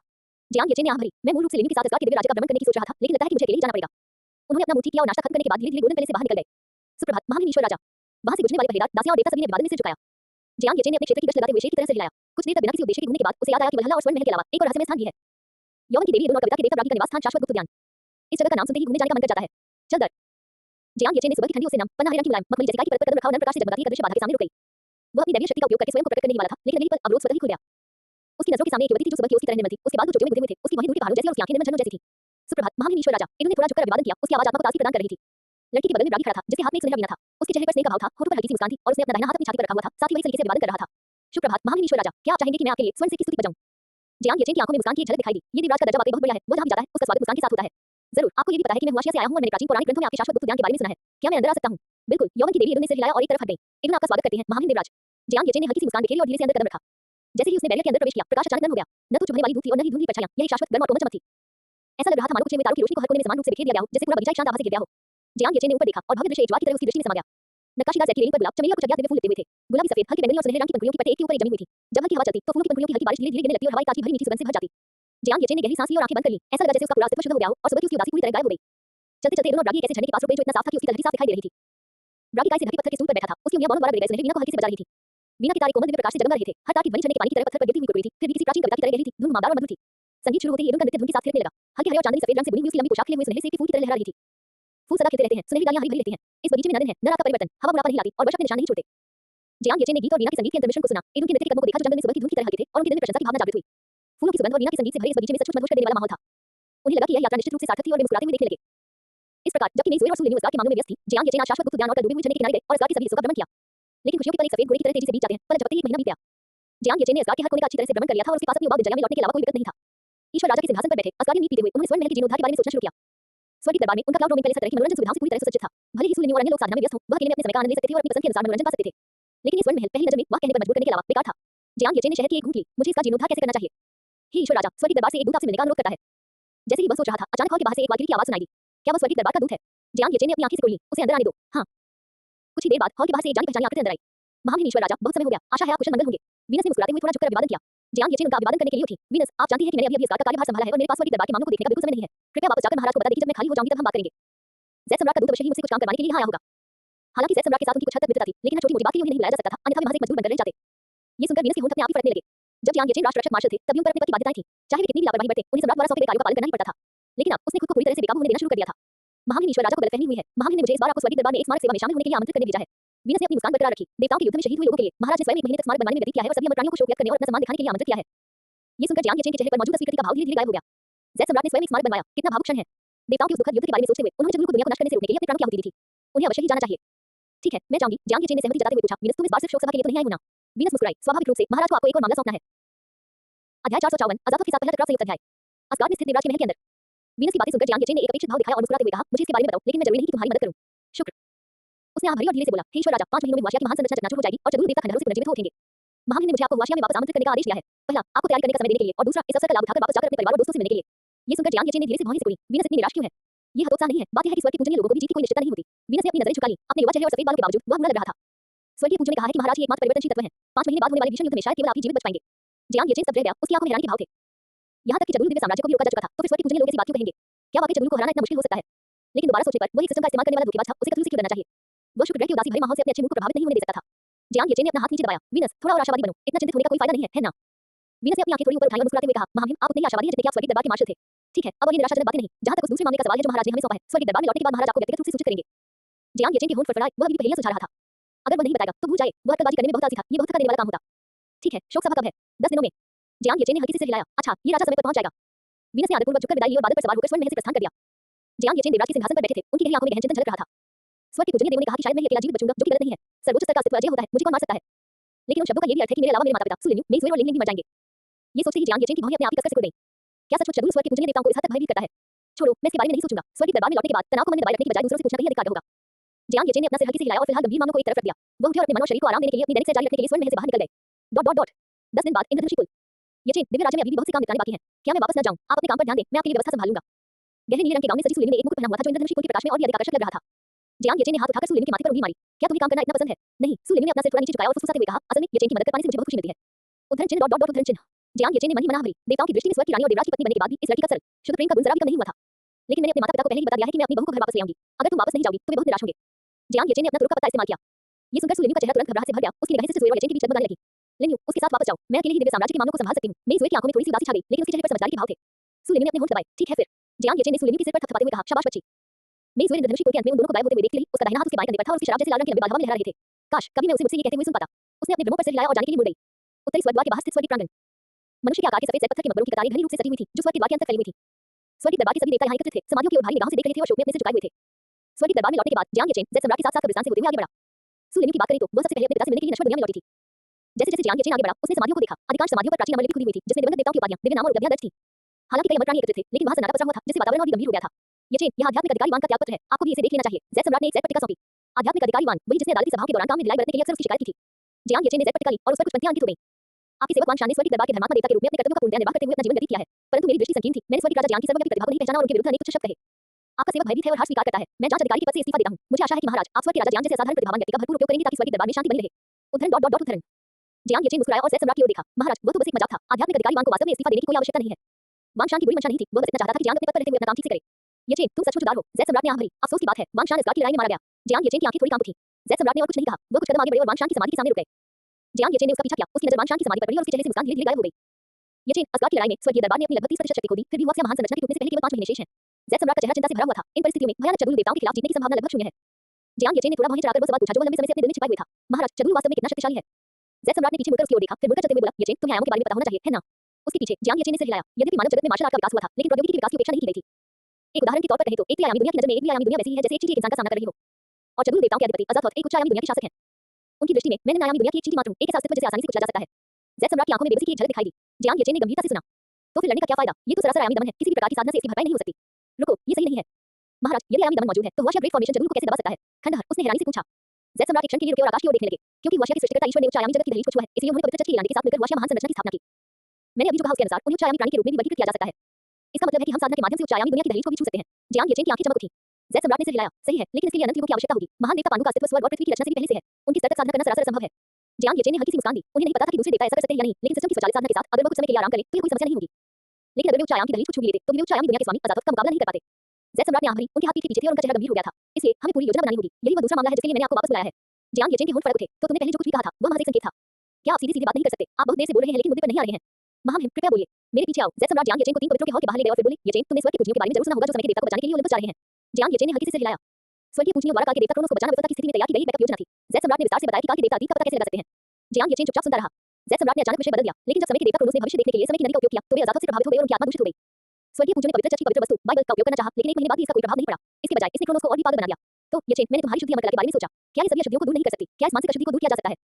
जियांग येचेन ने अपने मन से सिस्टम पैनल खोला और सर्वोच्च श्रेणी की शुद्धिकरण एलवी 2 के विवरण पर एक नजर डाली। मानसिक प्रदूषण वास्तव में इसमें शामिल था। इसे शुद्ध किया जा सकता है। ये सुनकर जेड सम्राट का चिंतित चेहरा तुरंत खुशी से भर गया। अच्छा, येचेन, कृपया अंदर आइए। जेड सम्राट को अपनी मुद्रा झुकाते देख जियांग येचेन मुस्कुराया और 3 पवित्रों के हॉल में प्रवेश कर गया। हॉल के केंद्र में 3 शुद्ध दाववादी पूर्वज एक त्रिकोणीय आकृति में खड़े थे जो एक अस्त-व्यस्त वृद्ध व्यक्ति को घेरे हुए थे। उस बूढ़े व्यक्ति के सिर के ऊपर पवित्र प्रकाश उत्सर्जित करने वाली एक पुस्तक लगातार रहस्यमय और गहन ग्रंथों को प्रकट कर रही थी। किसी के हॉल में प्रवेश करने का आभास होते ही तीनों दिव्य पूजन ने एक साथ अपनी आंखें खोली। अपने जीवन के अंतिम पड़ाव पर पहुंचे किसी व्यक्ति की तरह से झुकाए बैठे उस बूढ़े व्यक्ति ने अचानक ऊपर देखा। उसकी खून जैसी लाल आंखें जियांग येचेन को टकटकी लगाकर घूर रही थी। जैसे ही उनकी निगाहें मिली, जियांग येचेन को ऐसा लगा मानो कोई विशाल आंखों से घूर रही हो, मानो वह उसे अंदर से बाहर तक देखना चाहती हो। ये देखकर जियांग येचेन ने तुरंत नजरें हटा ली और घूरे जाने का वह एहसास गायब हो गया। येचेन, आपके गुरु आपके देवराज समारोह में शामिल नहीं हो सके। इसकी भरपाई के लिए यह एक छोटा सा उपहार है। मेरे शिष्य, देवराज पद पर आसीन होने पर आपको बधाई। दिव्य रत्न के पूजनीय देवदूत अपने कमल के मन से उठे, जियांग येचेन के पास पहुंचे और उनके कंधे पर हाथ रखकर बहुत ही गर्मजोशी से बोले। जियांग येचेन ने हरी ज़ैद तितली को उठाया और उसकी आंखें थोड़ी चौड़ी हो गईं। ये गुरु सचमुच उदार हैं, जिन्होंने मुझे भाग्य की ज़ैद तितली प्रदान की है। यह एक सर्वोच्च राजत्व का खजाना है जो पौराणिक कथाओं में पांडु द्वारा दुनिया की रचना करने से पहले की एक सहायक वस्तु है, जिस पर 3000 महान दाव नियमों के पैतरे उकेरे गए हैं। हालांकि यह ज़ैद तितली का सिर्फ एक टुकड़ा था, फिर भी यह एक अविश्वसनीय रूप से कीमती वस्तु थी। इस गुरु से मिलना वाकई फायदेमंद है। धन्यवाद गुरुजी, उसने जल्दी से अपनी कृतज्ञता व्यक्त की। हाँ, दिव्य खजाने के परम पूजनीय ने हंसते हुए कहा, गुरु और शिष्य के बीच शिष्टाचार की कोई आवश्यकता नहीं है। लिंगबाओ, पहले काम बाद में मिलना जुलना। आदिम आरंभ के दिव्य पूजनीय ने जियांग येचेन के पास जाकर कहा, जियांग येचेन, महाराज ने आपको पहले ही बता दिया है ना? क्या आपकी शुद्धिकरण अमर कला इसे शुद्ध कर सकती है? जियांग येचेन ने आत्मविश्वास भरे स्वर में सिर हिलाया, मैं कर सकता हूं, यह कोई बड़ी बात नहीं है। आदिम आरंभ के दिव्य पूजनीय और महान सर्वोच्च वरिष्ठ स्वामी की पुतलियां फैल गईं और अंततः उनके थके हुए चेहरों पर थोड़ी राहत दिखाई दी। तुम दोनों बूढ़े मूर्खों को बस इधर उधर की बातें करना पसंद है। इस बूढ़े ताववादी को बाइबल को सक्रिय करने के लिए 100 साल की साधना व्यर्थ करने पर मजबूर कर रहे हो। दिव्य खजाने के परम पूजनीय व्यक्ति अवाक रह गए और बोले, अंततः हमें अपने शिष्य पर ही भरोसा करना होगा। सच में? आदिम आरंभ के दिव्य पूजनीय ने लिंगबाओ की आंखें घुमाने को नजरअंदाज कर दिया। जियांग येचेन की ओर देखा और अपना हाथ थोड़ा ऊपर उठाया। जियांग येचेन समय के देवता क्रोनोस के पास पहुंचा। उसके हाथ में शुद्ध सफेद प्रकाश एकत्रित हो रहा था। नियति की संतान, आखिरकार तुम आ ही गए। जैसे ही वह सर्वोच्च श्रेणी की शुद्धिकरण का उपयोग करने वाला था, रक्त जैसी आंखों वाले क्रोनोस ने अचानक बोलना शुरू कर दिया। जियांग येचेन चौंक गया और उसकी नजरें अनायास ही उस बूढ़े आदमी से फिर मिल गईं। घूरे जाने का वह एहसास फिर लौट आया। तीनों दिव्य पूजों और ज़ैद सम्राट ने भी भौहें चढ़ा लीं। हे, एक अजीब सी हंसी सुनाई दी, फिर भी बूढ़े आदमी के होंठ नहीं हिले। इसमें कोई हैरानी की बात नहीं थी। गेट पर बैठे उन तीनों लोगों की योजनाएं बार-बार विफल रहीं। पता चलता है कि आप बहुत सारे रहस्य छिपा रहे हैं। बूढ़े आदमी का चेहरा विकृत होने लगा। उसकी रक्त वाहिकाएं इस प्रकार फूल गईं मानो वे किसी भी क्षण फट जाएंगी। जियांग येचेन की आंखें सिकुड़ गईं। तुम कौन हो? मेरा नाम अजातवत है। सटीक रूप से कहूं तो मैं अजातवत की इच्छा का मात्र एक अंश हूं। बूढ़े व्यक्ति ने धीमी गति से बात की। उसकी आवाज साधारण रूप से तीखी थी। तुम्हारे सामने काल के देवता के कारण मेरा शरीर लगभग 100 बार नींद और जागृति के चक्र से गुजर चुका है। ये सुनकर तीनों दिव्य पूजों और ज़ैद सम्राट की पुतलियां अचानक सिकुड़ गईं। जियांग येचेन उसकी निगाहों से मिलते हुए लकड़ी के टुकड़े की तरह जम गया। उसकी आंखों की चमक धीरे-धीरे कम होती गई। उनकी असीम मानसिक ऊर्जा के बावजूद उनकी चेतना एक शून्य जैसे स्थान में विलीन हो गई। वह कुछ हद तक स्तब्ध था। उसे पता नहीं था कि वो कहां है या उसे क्या करना चाहिए। शिष्य, उसकी आंखों में मत देखो। अचानक शून्य से एक आवाज आई। जियांग येचेन चौंक कर जाग गया। उसकी आंखों में फिर से चमक आई और उसने तुरंत उन्हें बंद कर लिया। इसी क्षण उसके माथे पर पसीने की बारीक बूंदें दिखाई देने लगी। अभी उसकी चेतना को ऐसा महसूस हुआ मानो किसी शक्ति द्वारा उसे एक विशेष स्थान पर खींच लिया गया हो, जहां एक विशाल आंख उसके बारे में सब कुछ बारीकी से देख रही हो। जियांग येचेन ने समय के देवता की निगाहों से बचते हुए अपनी आंखें खोली और अपनी हथेली में मौजूद शुद्ध सफेद रोशनी को बूढ़े व्यक्ति के सिर पर दबा दिया। शुद्ध सफेद शुद्धिकरण शक्ति क्रोनोस के पूरे शरीर में फैल गई। उसका शरीर अचानक हिंसक रूप से कांप उठा और उसका चेहरा विकृत हो गया। इस दौरान भी अजातवत की आवाज बंद नहीं हुई। हे, मैंने देख लिया तुम्हारा रहस्य। अफसोस, मैं इसे पूरा नहीं देख पाया। धिक्कार है। आवाज धीरे-धीरे कमजोर होती गई और अंत में पूरी तरह गायब हो गई। काल के देवता क्रोनोस की खून जैसी लाल आंखें भी अपने सामान्य रंग में लौट आईं। उनके शरीर का फड़कना बंद हो गया और वे मिट्टी की ढेर की तरह जमीन पर पड़े रहे। जियांग येचेन की सांस थोड़ी फूल गई क्योंकि उसे पहली बार इस तरह का दबाव महसूस हो रहा था। और ये तो अजातवत की इच्छा का मात्र एक अंश था। कितना भयानक। अभी उसने मेरा राज देख लिया। राज, क्या ये सिस्टम की वजह से हो सकता है? जमीन पर पड़े समय के देवता को देखते ही जियांग येचेन की आंखें सिकुड़ गईं। नहीं, अजातवत का लक्ष्य कभी भी समय के देवता को मानसिक रूप से दूषित करना नहीं था, बल्कि मुझे दूषित करना था। वह जाल बिछा रहा था। सर्वोच्च स्तर विच्छेदन की आड़ में मेरी जासूसी करने के उद्देश्य से वह इसका इस्तेमाल कर रहा था। अध्याय 455 समय के देवता के वचन 2 अध्याय 1 में तारों के विशाल सागर में असीम ब्रह्मांड के भीतर शून्य लोक में एक चमकते हुए गोले ने अपनी आंखें खोली, जिससे आसपास रहते हुए उल्कापिंड तुरंत रुक गए। चमकते हुए गोले से कुछ ही दूरी पर काले रंग की तंतुओं का एक समूह इकट्ठा होकर एक पतले गहरे रंग के आदमी की आकृति बना रहा था, जिसने काला चोला पहना हुआ था। भगवान अजातवत सफल हो गए हैं। द्वार की चाबी की आवाज में उत्साह का भाव झलक रहा था। कैसे होठों पर भी मुस्कान आ गई। लगता है तुम्हारी रणनीति काम कर गई। गेट की चाबी ने खिलखिलाकर हंसी निकाली। सच तो यह है कि समय के देवता क्रोनोस ने उन्हें कभी कोई खतरा नहीं पहुंचाया था। उन्हें केवल नियति के बच्चे से ही खतरा महसूस होता था। भगवान अजातवत की इच्छा का एक अंश विशेष रूप से क्रोनोस के दिमाग में प्रवेश कर गया था कि भाग्य के बच्चे को सर्वोच्च श्रेणी की शुद्धिकरण की शक्ति का उपयोग करने के लिए उभाया जा सके, जिससे वह समय के देवता के करीब पहुंच सके। पिछली बार कैसे असंख्य रूपों का उपयोग करके दिव्य खजाने के दिव्य पूजन का रूप धारण किया था, लेकिन वह भाग्य के बच्चे को जरूर में प्रवेश कराने में असफल रहा। भगवान अजातवत से मिलने के लिए खंडहर। अब आखिरकार वह इसी झांसे में आ ही गया है। लॉर्ड अजातवत ने तुम्हें नियति के बच्चे के बारे में क्या जानकारी दी? कैसे पूछा? द्वार की चाबी एक पल के लिए शांत हो गई। लॉर्ड अजातवत द्वारा खोजे गए रहस्य को समझने के बाद उसके गोले पर बनी आंखों में अविश्वास का भाव दिखाई दिया। भगवान अजातवत ने भाग्य के बालक का रहस्य खोज निकाला। स्वयं किसी भी प्रकार की अशुद्धता से प्रभावित रहते हुए सभी अशुद्धियों को शुद्ध करने की क्षमता। अनंत अस्तित्व, जब तक उसका जीवन काल समाप्त नहीं हो जाता, कोई भी शक्ति उसे मार नहीं सकती। कर्मिक पार्डमन वह सीधे कण से बाहर निकल सकता है, जिससे किसी भी शक्ति के लिए उसकी जांच करना असंभव हो जाता है। द्वार की कुंजी में भाग्य के बच्चे की सभी क्षमताओं का एक ही बार में उल्लेख किया गया था, लेकिन उल्लेखनीय रूप से उसमें स्तुति और स्वचालित साधना के बारे में जानकारी नहीं दी गई थी। लेकिन इससे भी वह बेहद हैरान रह गया। आखिर भाग्य का पुत्र इतना अजय कैसे हो सकता है? भगवान अजातवत का संदेश गलत नहीं हो सकता था, जिसका अर्थ ये था कि भगवान अजातवत भी भाग्य के बच्चे को नहीं मार सकते थे। ये बहुत ही भयानक था। क्या भाग्य के बच्चे की इन क्षमताओं को सुनकर कैसी धसी हुई आंखें फटी रह गईं? ये कैसे संभव है? क्या आप भगवान अजातवत पर सवाल उठा रहे हैं? कैसी आंखें कांप उठी और उसने जल्दी से अपना सिर नीचे कर लिया और चुप रहा। भाग्य के पुत्र की ये क्षमताएं सचमुच अजय थीं। अब जब हमें नियति के बालक की क्षमताओं का पता चल गया है तो हमें उसे निपटने का कोई तरीका सोचना होगा। द्वार के रक्षक की आवाज थोड़ी गंभीर थी। कोई रास्ता, कैस हंसा, उसे मारा नहीं जा सकता और वह भाग भी सकता है। आखिर कौन सा रास्ता है? भाग्य के बालक की अपनी क्षमताओं को एक तरफ रख दे तो उसके पास बाई के कौशल नीचे मुख्य देवताओं को अमर और विनाशी बना सकते हैं जिन्हें किसी भी शक्ति से नुकसान नहीं पहुंचाया जा सकता। इसके बारे में क्या किया जा सकता है? जैसे जैसे वह बोलता गया, कैस और भी उत्तेजित होता गया और उसने अपना राजदंड शून्य लोक पर प्रहार किया। इसके परिणामस्वरूप उत्पन्न झटके से आसपास के उल्कापिंड उड़ने लगे। इसके अलावा आपने अभी कहा कि ये क्षमताएं अभी भी विकसित हो सकती हैं। क्या इसका मतलब यह नहीं है कि कुछ समय बाद वह 6 सृष्टिकर्ता देवताओं को अमर और विनाशी बना सकता है? द्वार की कुंजी की तिरस्कारपूर्ण आवाज गूंजी, अराजकता, तुम फिर भूल गए। दुनिया वास्तविक नहीं है। जिस क्षण भगवान अजातवत जागेंगे केवल नियति का पुत्र और वे कुछ देवता जो उच्च आयामों की दहलीज को छू चुके हैं अस्तित्व में रह पाएंगे। पहले तो कैसे अचंभित सा लग रहा था, फिर उसकी आंखों में सच्चाई का एहसास हुआ। ठीक है, तो आपकी योजना क्या है? हमें बस बाइज़े के असली शरीर को नष्ट करने या उसे इस दुनिया से बाहर स्थानांतरित करने की आवश्यकता है ताकि भाग्य का बच्चा हुआशिया निर्माता देवताओं और लेने पर इसका उपयोग न कर सके। द्वार की चमकती हुई गोलाकार कुंजी के चारों ओर समय स्थान की शक्ति संग्रहित हो गई। बाकी किसी बात की चिंता करने की जरूरत नहीं है। भले ही हम भाग्य के बच्चे को मार न सके, हम उसे ऐसी जगह पर कैद कर सकते हैं जहां वो साधना न कर सके और धीरे-धीरे उसकी आयु समाप्त कर सके। मुझे विश्वास नहीं है कि उसकी जीवन अवधि समाप्त होने से पहले और ऐसी परिस्थितियों में जहां वो साधना नहीं कर सकता, वह भगवान अजातवत से अधिक शक्तिशाली बन सकता है। ये सुनकर कैस के चेहरे पर एक अजीब सी मुस्कान आ गई। अच्छा, अभी 5 महीने बाकी हैं। आइए भगवान अजातवत के अवतरण की प्रतीक्षा करें। Dot dot dot. हुआशिया में स्वर्गीय प्रांगण में स्थित 3 पवित्र जनों के हॉल के भीतर जियांग येचेन ने पसीने से तरबतर अपना हाथ पीछे खींच लिया और उसकी निगाहें धीरे-धीरे फर्श पर सो रहे क्रोनों से हट गईं। अजातवत से पहली बार मिलना भले ही यह इच्छाशक्ति का एक छोटा सा अंश ही क्यों न हो, उस पर बहुत अधिक दबाव डाल गया था। यदि वास्तविक शरीर नीचे उतर आए तो शायद उसे ऊपर देखने का भी अधिकार न रहे। सौभाग्य से उसके पास अजय होने का वरदान था। अजातवत कितना भी शक्तिशाली क्यों न हो, उसे मारना असंभव था। अभी अजातवत की इच्छा उस पर हमला करने की कोशिश नहीं कर रही थी, बल्कि उस पर नजर रख रही थी। सिस्टम, क्या तुम्हें दूसरे लोग खोज सकते हैं? जियांग येचेन ने चिंता से पूछा। ये सिस्टम उसका सबसे बड़ा तुर्क का पता था। अगर इसका पता चल जाता तो हालात बहुत खराब हो जाते। चतुर मूर्ख नहीं था और वह निश्चित रूप से इसका मुकाबला करने का कोई तरीका सोच लेता। आज से विकल्प प्रणाली के मेजबान का पता लगाया जा सकता है, लेकिन उपहार पैक से प्राप्त क्षमताएं मेजबान की ही होती हैं और बाहरी लोगों द्वारा खोजी जा सकती हैं। जियांग येचेन सोच में पड़ गया। दूसरे शब्दों में अजातवत पैनल पर केवल उपहार पैक से प्राप्त सर्वोच्च श्रेणी की क्षमताओं को ही देख सकता था। कामचोरी और स्वचालित खेती जैसी चीजें या कामचोरी के विकल्पों को सक्रिय करना इन पर नजर नहीं डाली जा सकती थी। ये स्वीकार्य था। जब तक उसके पास पर्याप्त समय था, उसकी शक्ति अजातवत से भी अधिक हो सकती थी। लेकिन अब सिर्फ 5 महीने बचे थे। वो केवल भगवान राजा के क्षेत्र में ही प्रवेश कर सकता था। जियांग येचेन के चेहरे पर थोड़ी उदासी छा गई। येचेन, क्या तुम ठीक हो? दिव्य खजाने के परम पूजनीय देवदूत की चिंता भरे शब्द उसके कानों में गूंज रहे थे। जियांग येचेन ने धीरे से अपना सिर घुमाया और हिलाया। मैं ठीक हूं, स्वामी जी। बस ऐसा लगता है कि वह मेरे यही आ रहे थे। तीनों दिव्य पूजों और ज़ैद सम्राट ने भौहें चढ़ा लीं। उनकी नजरें जब फर्श पर पड़े क्रोनोस पर पड़ी तो उनकी पुतलियां अचानक से उड़ गईं। अरे नहीं, हम जाल में फंस गए। आदिम आरंभ के दिव्य पूजनीय ने अपनी उंगलियों को चुटकी से दबाया और दाव मंत्र की एक धारा ने जियांग येचेन के शरीर को घेर लिया। कुछ भी असामान्य न देखकर उनके तनावपूर्ण चेहरे पर अंततः शांति छा गई। जियांग येचेन, तुमने अभी अजातवत की आंखों में देखा। तुम्हें क्या दिखा? जियांग येचेन ने सिर हिलाते हुए कहा, मैंने कुछ नहीं देखा। वह मेरे रहस्यों पर ताक झांक कर रहा था। ये सुनकर तीनों पूजनीय देव गहन चिंतन में लीन हो गए। अतीत की ओर लौटने की इस प्रक्रिया में जियांग येचेन ही एकमात्र परिवर्तनशील कारक था। चतुर द्वारा उसके रहस्यों पर ताक झांक करने का अर्थ था खांसी खांसी। जब तीनों सोच रहे थे, तभी जमीन पर पड़े क्रोनोस ने हल्की खांसी की। उनकी निगाहें तुरंत उसकी ओर आकर्षित हो गईं। जियांग येचेन आगे बढ़कर बिखरे हुए सफेद बालों वाले बूढ़े व्यक्ति को उठाने में मदद करने लगा। बूढ़े आदमी की आंखें आधी खुली हुई थीं और पहली नजर में वह थोड़ा हैरान परेशान लग रहा था। लेकिन जब उसने जियांग येचेन का चेहरा स्पष्ट रूप से देखा, तो उसकी आंखें अचानक चौड़ी हो गईं। तुम उनसे मिल चुके हो? उसने जियांग येचेन की आस्तीन को कसकर पकड़ लिया। उसकी आवाज भारी थी। जियांग येचेन ने सिर हिलाया। बिना सोचे समझे, ये वह अवश्य ही अजातवत होगा। क्रोनोस की आंखें कांप उठी। उसका हाथ कांप रहा था जब उसने हाथ छोड़ा और आहते हुए कहा, उसने तुम्हारा रहस्य देख लिया। अब आगे का रास्ता तुम्हारे लिए और भी कठिन होगा। इस अवास्तविक दुनिया में अतीत से पुनर्जन्म लेने वाले के रूप में केवल आप ही भविष्य को बदल सकते हैं। जियांग येचेन सुनी हुई बातों से भ्रमित हो गया और तीनों दिव्य पूजा और ज़ैद सम्राट भी हैरान परेशान दिखे। जियांग येचेन के सहारे क्रोनोस कांपते हुए खड़ा हुआ और गंभीर स्वर में उसकी ओर मुड़ा। हे भाग्य के पुत्र, भविष्य में चाहे जो भी हो जाए, जीने का प्रयास करते रहो। समय तुम्हें खोई हुई हर चीज वापस पाने का अवसर देगा। बूढ़े व्यक्ति ने जियांग येचेन के कंधे पर थपथपाया और समय की नदी धीरे-धीरे उसके पीछे प्रकट हुई। यह एक लंबी नदी थी जिसका न कोई स्रोत था और न कोई अंत। पानी तरल नहीं था, बल्कि प्रकाश की धूल के अनगिनत टुकड़े और गतिशील प्रेत थे। चांदी सफेद और गहरा नीला रंग धुंध में घुलने लगे थे और जैसे-जैसे यह उमड़ता गया, इसने एक हल्की गुनगुनाहट भरी ध्वनि को अपने साथ ले लिया, मानो अद्भुत जीवित प्राणियों की फुसफुसाहट समय और स्थान की परतों में गूंज रही हो। मैं उस क्षण का इंतजार करूंगा जब तुम समय की नदी में अजातवत को हरा दोगे। इन शब्दों के साथ क्रोनोस के वृद्ध चेहरे पर एक प्यारी सी मुस्कान आ गई और वह प्रकाश की धूल से भरे आकाश में रूपांतरित हो गया, समय की नदी में विलीन हो गया। जियांग येचेन अचंभित होकर देख रहा था। हालांकि उसे समय के देवता के शब्दों का अर्थ समझ नहीं आया, लेकिन वह ये जानता था कि मैं पुनर्जन्म ले चुका हूं। इसी कारण से उनके वचन विश्वास करने योग्य बन गए। एक ऐसी दुनिया जो वास्तविक नहीं है, समय मुझे खोई हुई चीजों को वापस पाने का मौका देगा। इसका क्या मतलब है? जियांग येचेन की निगाहें अधीर हो गईं। उन्हें पहेलियों में बात करने वाले लोग सबसे ज्यादा नापसंद थे। जैसे ही उसने मेरी जिज्ञासा जगाई, वह समय की नदी में गायब हो गया, जहां उसे ढूंढा नहीं जा सका। भविष्य चिंता क्यों करें? वर्तमान का आनंद लेना बेहतर है। वो धीरे-धीरे आगे बढ़ेगा। वैसे भी आराम करके भी वो मजबूत हो सकता है। इस तुरुप के पत्ते के साथ भविष्य की चिंता क्यों करें? Beep beep.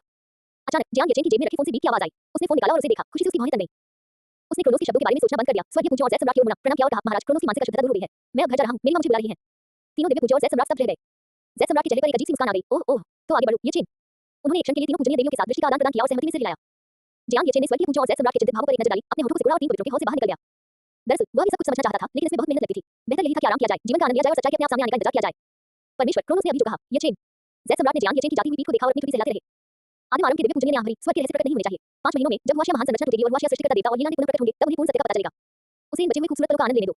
दिव्य खजाने के परम पूजनीय ने अपना सिर हिलाया, कमल के चबूतरे पर वापस बैठ गए और गहन चिंतन में अपनी आंखें बंद कर लीं। ज़ैद सम्राट ने केवल सिर हिलाकर कहा, मुझे उम्मीद है कि इस बार ये सफल होगा। Dot dot dot. हुआशिया, मध्य चीन जियांग परिवार। तारों से भरे रात के आकाश में प्रकाश की एक लकीर चमकी और जियांग परिवार के मुख्य द्वार पर आकर रुकी। शाम की हवा से बिखरती हुई रोशनी छोटे-छोटे बिंदुओं में फैल गई। जियांग येचेन ने जियांग परिवार के द्वार पर लकी पटका की ओर देखा। यह ज़ैद सम्राट द्वारा उत्कीर्ण की गई थी और रात में सुनहरी रोशनी से जगमगा रही थी।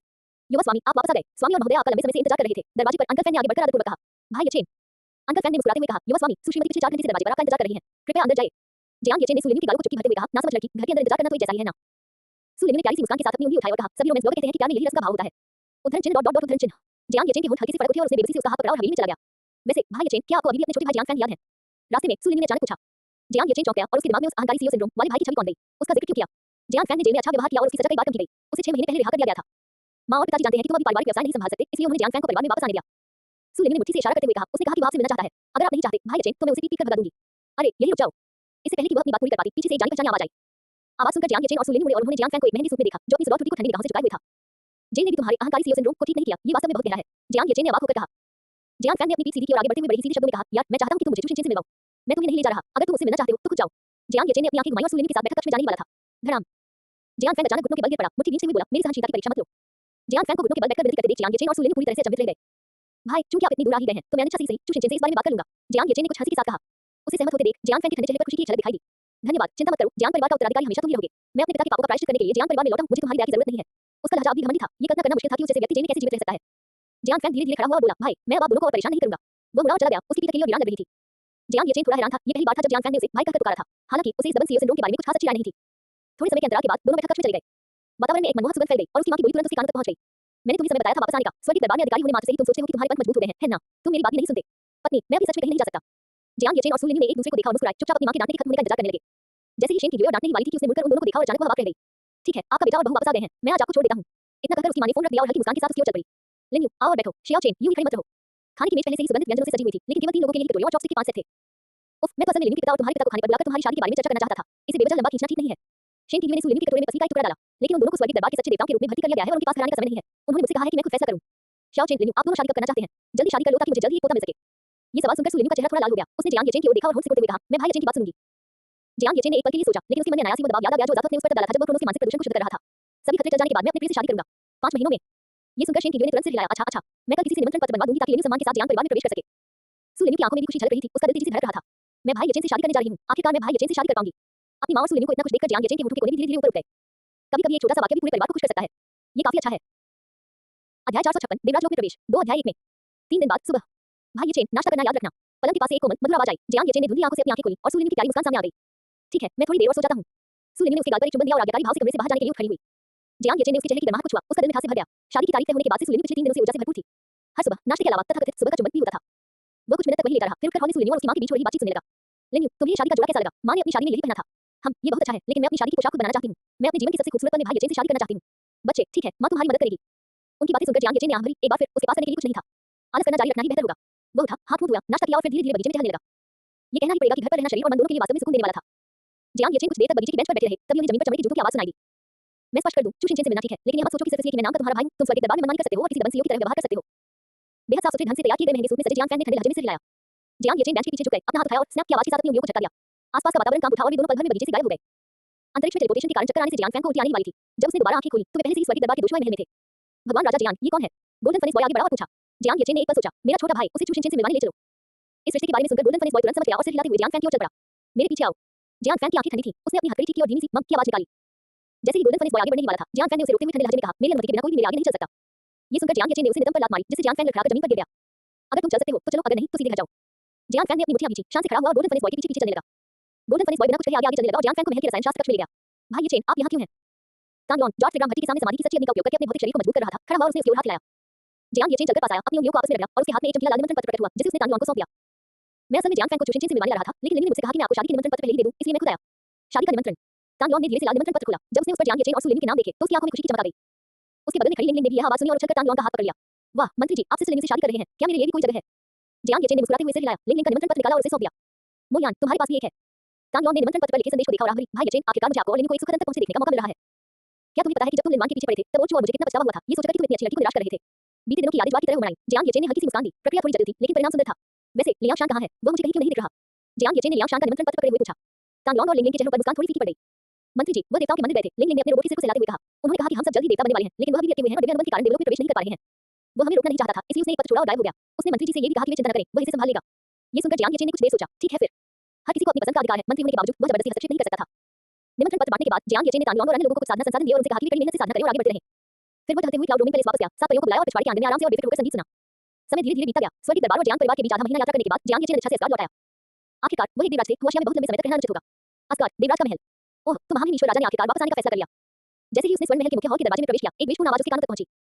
काले गाउन में लिपटी और कंधों पर बिखरे हुए नशे में धुत लाल लंबे बालों वाली मेज की आंखों में थकावट और आक्रोश भरा हुआ था। जियांग येचेन ने थोड़ी शर्मिंदगी भरी मुस्कान दी और देवराज के सिंहासन पर बैठ गया। इस आधे महीने के दौरान दिव्य राज्य में कुछ भी नहीं हुआ, है ना? कुछ खास नहीं, मेजुए ने बेपरवाही से कहा। बस इतना ही कि देवता अस्गार्ड के राजा को नहीं ढूंढ पाए और उन्हें वापस लाने के लिए स्वर्गीय दरबार जाने ही वाले थे। ये सुनकर जियांग येचेन की भौहें थोड़ी ऊपर उठ गईं। सच कहूं तो ये राजा तो बस घूमने निकला है, बेवजह इतना हंगामा क्यों मचा रहा है? मेजुए ने उसकी ओर आंखें घुमाई और गंभीर स्वर में कहा, ठीक है, अस्गार्ड पटरी पर आ गया है, लेकिन मानव लोक में निर्माण कार्य अभी शुरुआती दौर में है। कुछ महत्वपूर्ण निर्णय लेने के लिए अभी भी आपकी आवश्यकता है, हे ईश्वर राजा। रुको रुको रुको, जियांग येचेन ने तुरंत बीच में टोकते हुए कहा। मैंने कहा कि मैं यह फैसला तुम पर छोड़ रहा हूं, तुम जो भी फैसला करो, ठीक है? ये राजा तुम पर पूरी तरह भरोसा करता है। मेजुए ने तिरछी नजर से उसकी ओर देखा। एक देवराज होने के नाते आपको किसी चीज की परवाह नहीं है, ठीक है? भूल जाइए। उसने मेज पर रखे कागज उठाए और जाने ही वाली थी कि अचानक उसे कुछ याद आया। वो मुड़ी और बोली, तुम अकेले वापस क्यों आई? लिन्यू कहाँ है? जियांग येचेन ने मीठी मुस्कान के साथ सिस्टम स्पेस से एक लाल निमंत्रण पत्र निकाला और उसे मेज वेट की ओर बढ़ा दिया। वो शादी की तैयारी कर रही है, समय आने पर जरूर आना। सरसराहट। मेज वेट की आंखें थम सी गईं। लाल निमंत्रण पत्र को निसंकोच छोड़ते हुए उसकी बाहों में रखे कागज जमीन पर बिखर गए। निमंत्रण लेते समय उसकी नाक में दर्द हो रहा था, आंखें लाल हो गई थी और हाथ कांप रहे थे। उसकी आवाज भर आ गई और उसने कहा, मैं समझ गई। मेज वेट चुपचाप फर्श पर पड़े कागजों को उठाने के लिए नीचे झुकी। जियांग येचेन भी कुछ नहीं बोली, बस चुपचाप उसे देखती रही।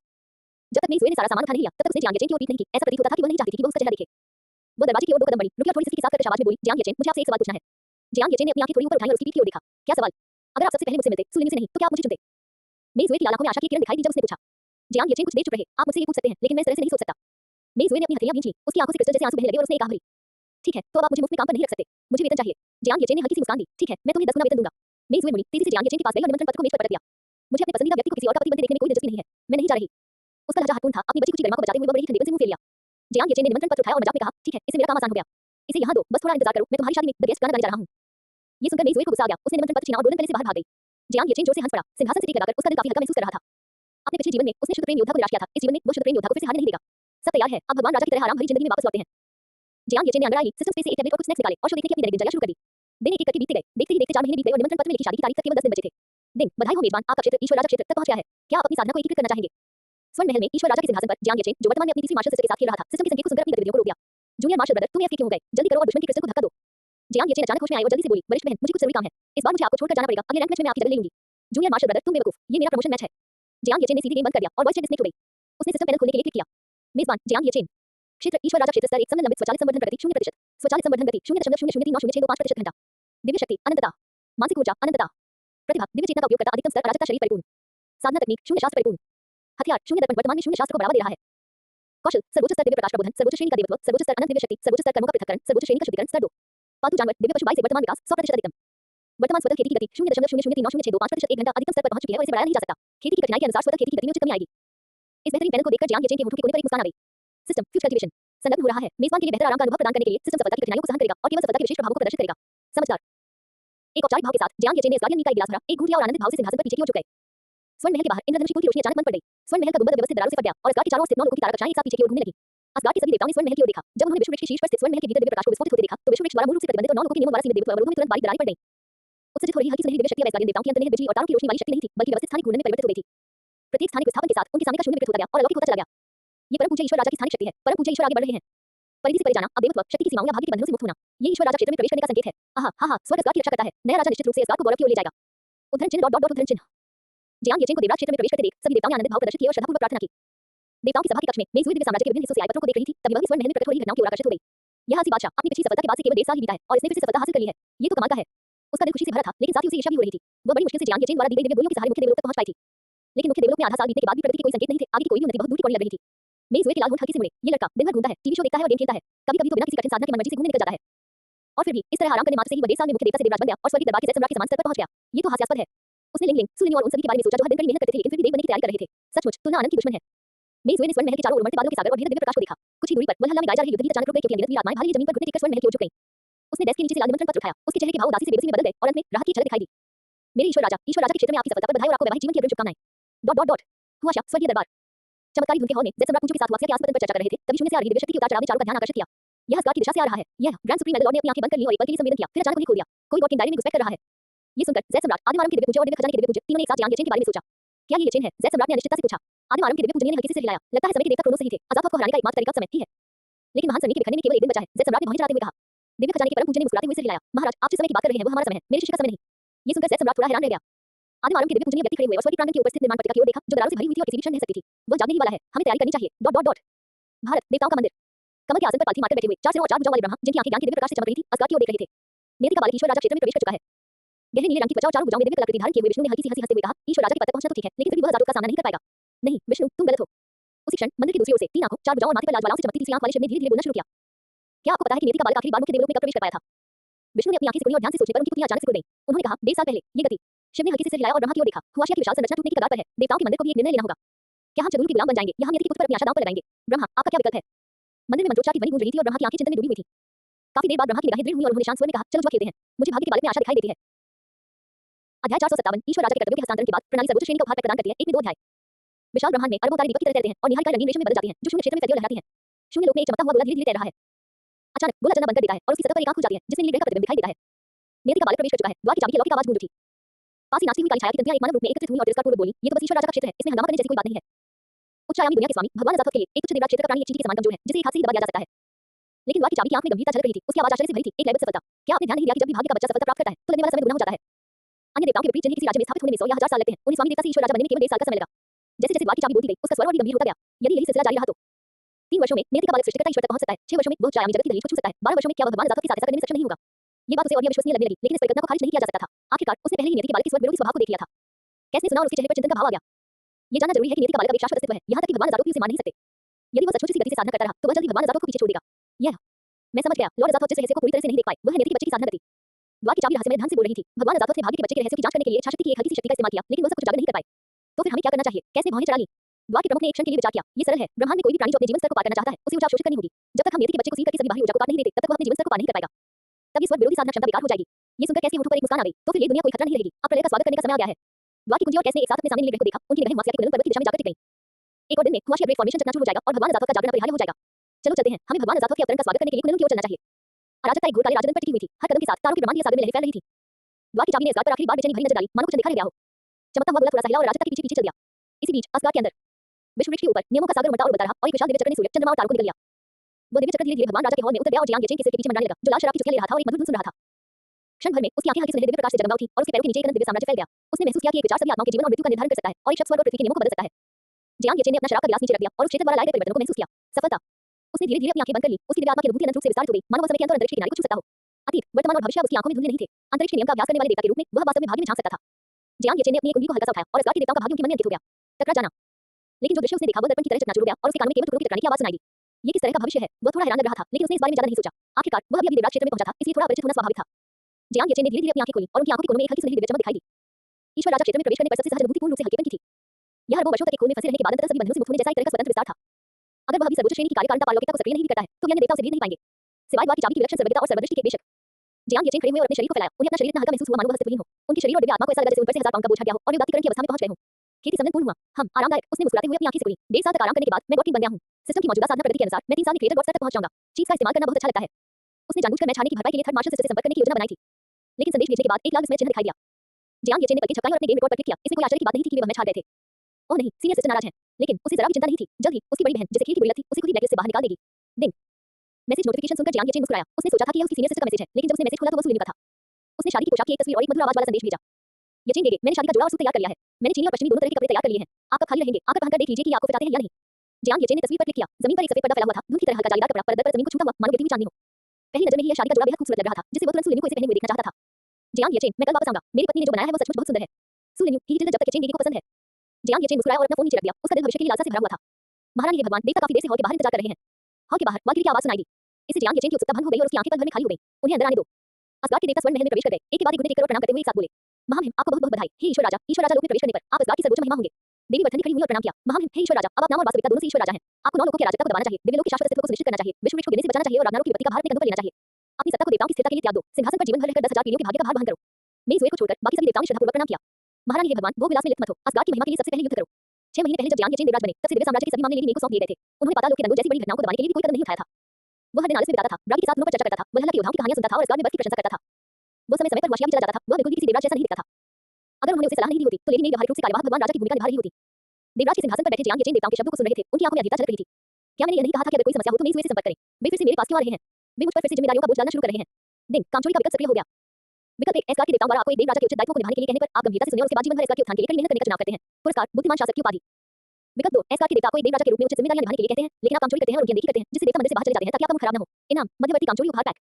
विकल्प 3, असगार के देवताओं का सामना करते हुए जो आपसे एक देव राजा की उचित जिम्मेदारियों को निभाने के लिए कह रहे हैं, आप जानते हैं कि आपका कर्तव्य है और इसे अस्वीकार करना कठिन है, लेकिन जिम्मेदारियां सौंपी जा सकती हैं। सक्षम लोगों को ये काम करने दें जबकि आप आराम से जीवन का आनंद लें। इनाम, सर्वोत्तम श्रेणी का आलसी उपहार पैक। हम एक बेहतरीन गिफ्ट पैक। मैंने इसे बहुत समय से नहीं देखा। जियांग येचेन के चेहरे पर हल्की सी मुस्कान आ गई और उनकी परेशानी गायब हो गई। दरअसल चूंकि वे ईश्वर राजा के पद पर आसीन थे, इसलिए उनके लिए अपने कर्तव्यों के दायरे में आने वाले मामलों को स्वीकार करना वास्तव में कठिन था। लेकिन जियांग येचेन की निगाहें आकर्षक नई सूर्य पर पड़ी, जिसने काले रंग की पोशाक पहनी हुई थी और उसके मधुर देने वाले लाल बाल उसके कंधों पर लहरा रहे थे। ये राजा आपके दिलों की बात जानता है। हालांकि भविष्य में यदि लेडी मे किसी मामले को सुलझा सकती हैं, तो उन्हें सुझाने दें। यदि वह वास्तव में ऐसा नहीं कर सकती, तो ये राजा कोई न कोई रास्ता निकाल लेंगे। क्या ये सही नहीं है, लेडी मे? उसने मुस्कुराते हुए अपनी भौहें ऊपर उठाई।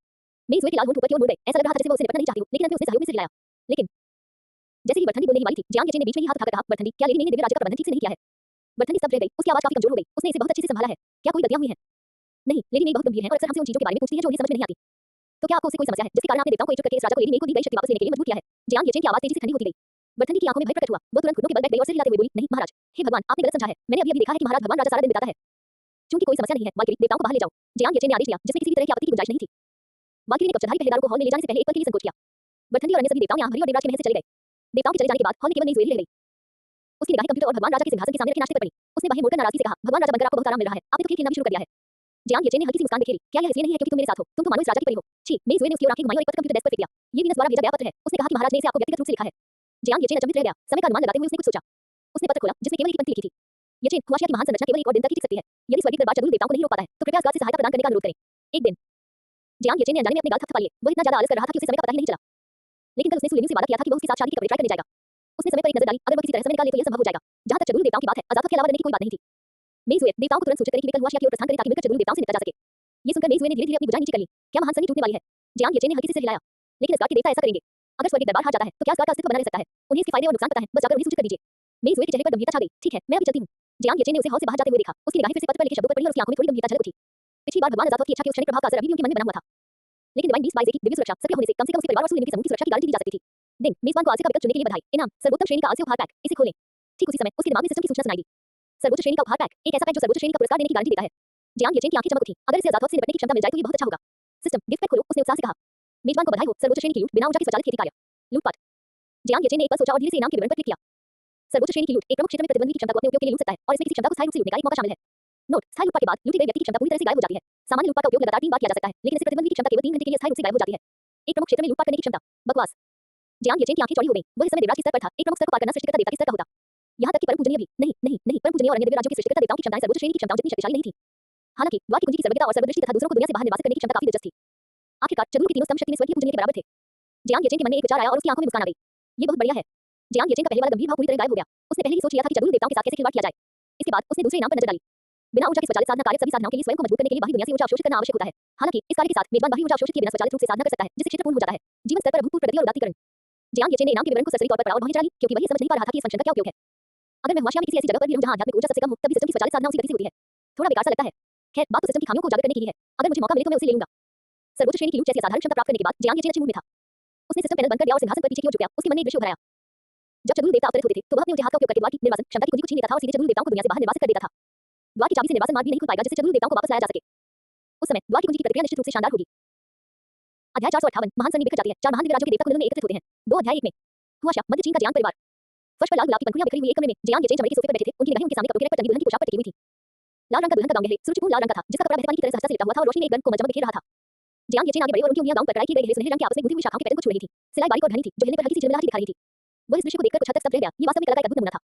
ये लाल रंग का दुल्हन का गाउन उसकी मंगेतर ने अपने हाथों से बनाया था। उसे सचमुच इस बात का अंदाजा नहीं था कि उस लड़की ने इसे बनाने में कितनी मेहनत की थी। जियांग येचेन कूड़े वाले दर्पण के पास गए, अपना कॉलर ठीक करने के लिए हाथ उठाया, अपने हाथ जेब में डाले और खुद को देखने के लिए थोड़ा सा घूमे। सुलेन्यू द्वारा विशेष रूप से तैयार किया गया सूक्ष्म पैटर्न वाला काला सूट प्रकाश में एक सौम्य महफिल देता था, जिससे उनका लंबा और पतला शरीर और भी निखरता था। उन्होंने अपनी कलाई की कफ सीधी की, जिससे उनकी उत्कृष्ट फ्रांसीसी कपड़े दिखाई दिए। वे स्थिर और गंभीर प्रतीत हो रहे थे, फिर भी उनमें एक कुलीनता का भाव झलक रहा था। बिल्कुल भी बुरा नहीं। जियांग येचेन ने आत्ममुग्ध होकर खुद की प्रशंसा की। भाई येचेन, मैंने कपड़े बदल लिए हैं। तभी उसके पीछे से पर्दा हटने की आवाज आई और सुलेन्यू की थोड़ी शर्मीली आवाज सुनाई दी। ये सुनकर जियांग येचेन ने पीछे मुड़कर देखा। उसकी आंखें विस्मय से थोड़ी खाली हो गईं। उसने सुलेन्यू को प्रकाश और छाया के खेल में शादी की पोशाक पहने हुए खड़े देखा। उसके पैरों पर बिखरे चमकीले लाल गुलाब की पंखुड़ियां गाउन की बस जैसी सफेद पवित्रता को और भी निखार रही थी। हल्का सा कपड़ा उसके चारों ओर बहते बादलों की तरह लिपटा हुआ था। उसके गाल लाल हो गए थे। जैसे ही वह धीरे-धीरे उसकी ओर बढ़ी, उसकी परदास्ता जमीन पर घिसती हुई कोमल मोती जैसी चमक बिखेर रही थी, मानो चांदनी जमीन पर फैल रही हो। सुलेन्यू से झुकाए हुए उसके पास गई, फिर धीरे-धीरे ऊपर देखा। उसकी आंखों में एक झिलमिलाती रोशनी थी। घूंघट हल्के से लिपटा हुआ था, जिससे उसके चेहरे के कुछ हिस्से ढके हुए थे और इससे उसका स्वाभाविक रूप से सुंदर चेहरा तुरंत पवित्र और मनमोहक लगने लगा। जियांग येचेन अपनी सांस रोककर बोले, कितना सुंदर। ये शब्द सुनकर सुलेन्यू की आंखें अधजन हो गई और उसने अपने होंठ सिकोड़ते हुए पूछा, तो क्या भाई येचेन मुझसे शादी करने को तैयार है? जियांग येचेन ने हल्की सी मुस्कान के साथ उसका हाथ पकड़ लिया। मुझे इसमें कोई आपत्ति नहीं है। सुलेन्यू की आंखें तारों की रोशनी से जगमगा रही थी, लेकिन उनकी आंखों के कोने थोड़े लाल थे, मानो वह रोने ही वाली हो। तुम रोने क्यों वाली हो? तुम्हें खुश होना चाहिए ना। जियांग येचेन ने अपना हाथ उठाया और धीरे से उसकी आंख के कोने को पोंछा। सुलेन्यू मुस्कुराई और सिर हिलाते हुए बोली, नहीं, मैं बस बहुत उत्साहित हूं। जब से मुझे याद है, जब से मुझे पता चला कि मेरी सगाई भाई येचेन से हुई है, मैंने अनगिनत बार भाई येचेन की पत्नी बनने की कल्पना की है। लेकिन बाद में भाई येचेन ने मुझसे प्रेम करना बंद कर दिया। मैंने समझौता किया और विनम्रतापूर्वक आपसे प्रेम करना जारी रखा, यह विश्वास करते हुए कि जब तक सगाई कायम है, भाई येचेन मुझसे शादी जरूर करेंगे।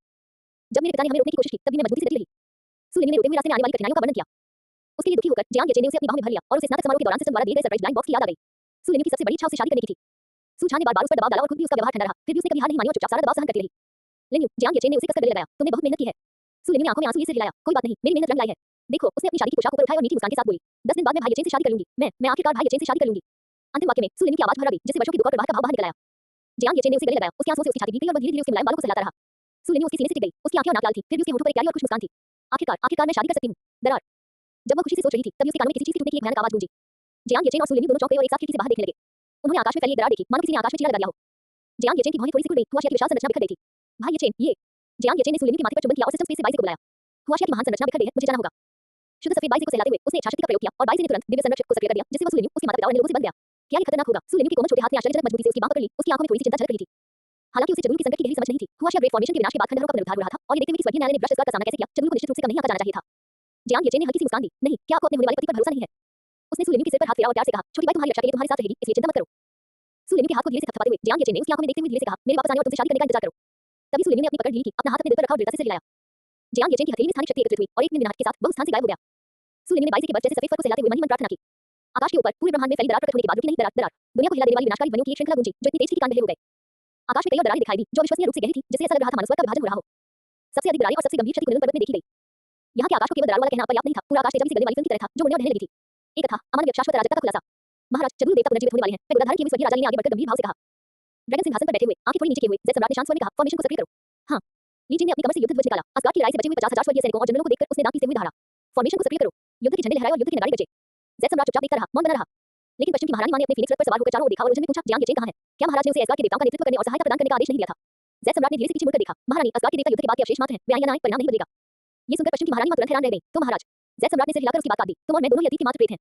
इतना कहने के बाद उन्होंने कोई और स्पष्टीकरण नहीं दिया और सीधे आगे देखते रहे। इस क्षण कुनलुन पर्वत की चोटी पर हवा मानो जम सी गई। पहले की चुभने वाली पहाड़ी हवा अचानक एक प्रचंड गर्जना में बदल गई, जिसमें अनगिनत वन्य चिपचिपे तन उड़ रहे थे जो बर्फ पर गिरते ही फुफकारने की आवाज कर रहे थे। कुनलुन के भीतर से एक धीमी सी धमक सुनाई दी। ये गुरुत्वाकर्षण की वजह से नहीं थी, बल्कि किसी विशालकाय सत्ता के जागृत होने और कदम बढ़ाने की आवाज थी। पर्वत श्रृंखला की दरारों के साथ-साथ सहस्राब्दियों से न पिघले हिमनदों पर रक्त बहाओं की तरह स्याही के रंग के समुद्री शैवाल उगाए, जिन्होंने पल भर में कबीरा से लेकर महल और टावारी मंदिरों की सुनहरी छतों को ढक लिया। लेकिन तभी चारों ओर से सुनहरी रोशनी फूट पड़ी क्योंकि उस विशाल संरचना ने, जहां स्वर्ग के दरबार के देवताओं ने अपनी दिव्य शक्ति एकत्रित की थी, एक भयानक दबाव उत्सर्जित किया।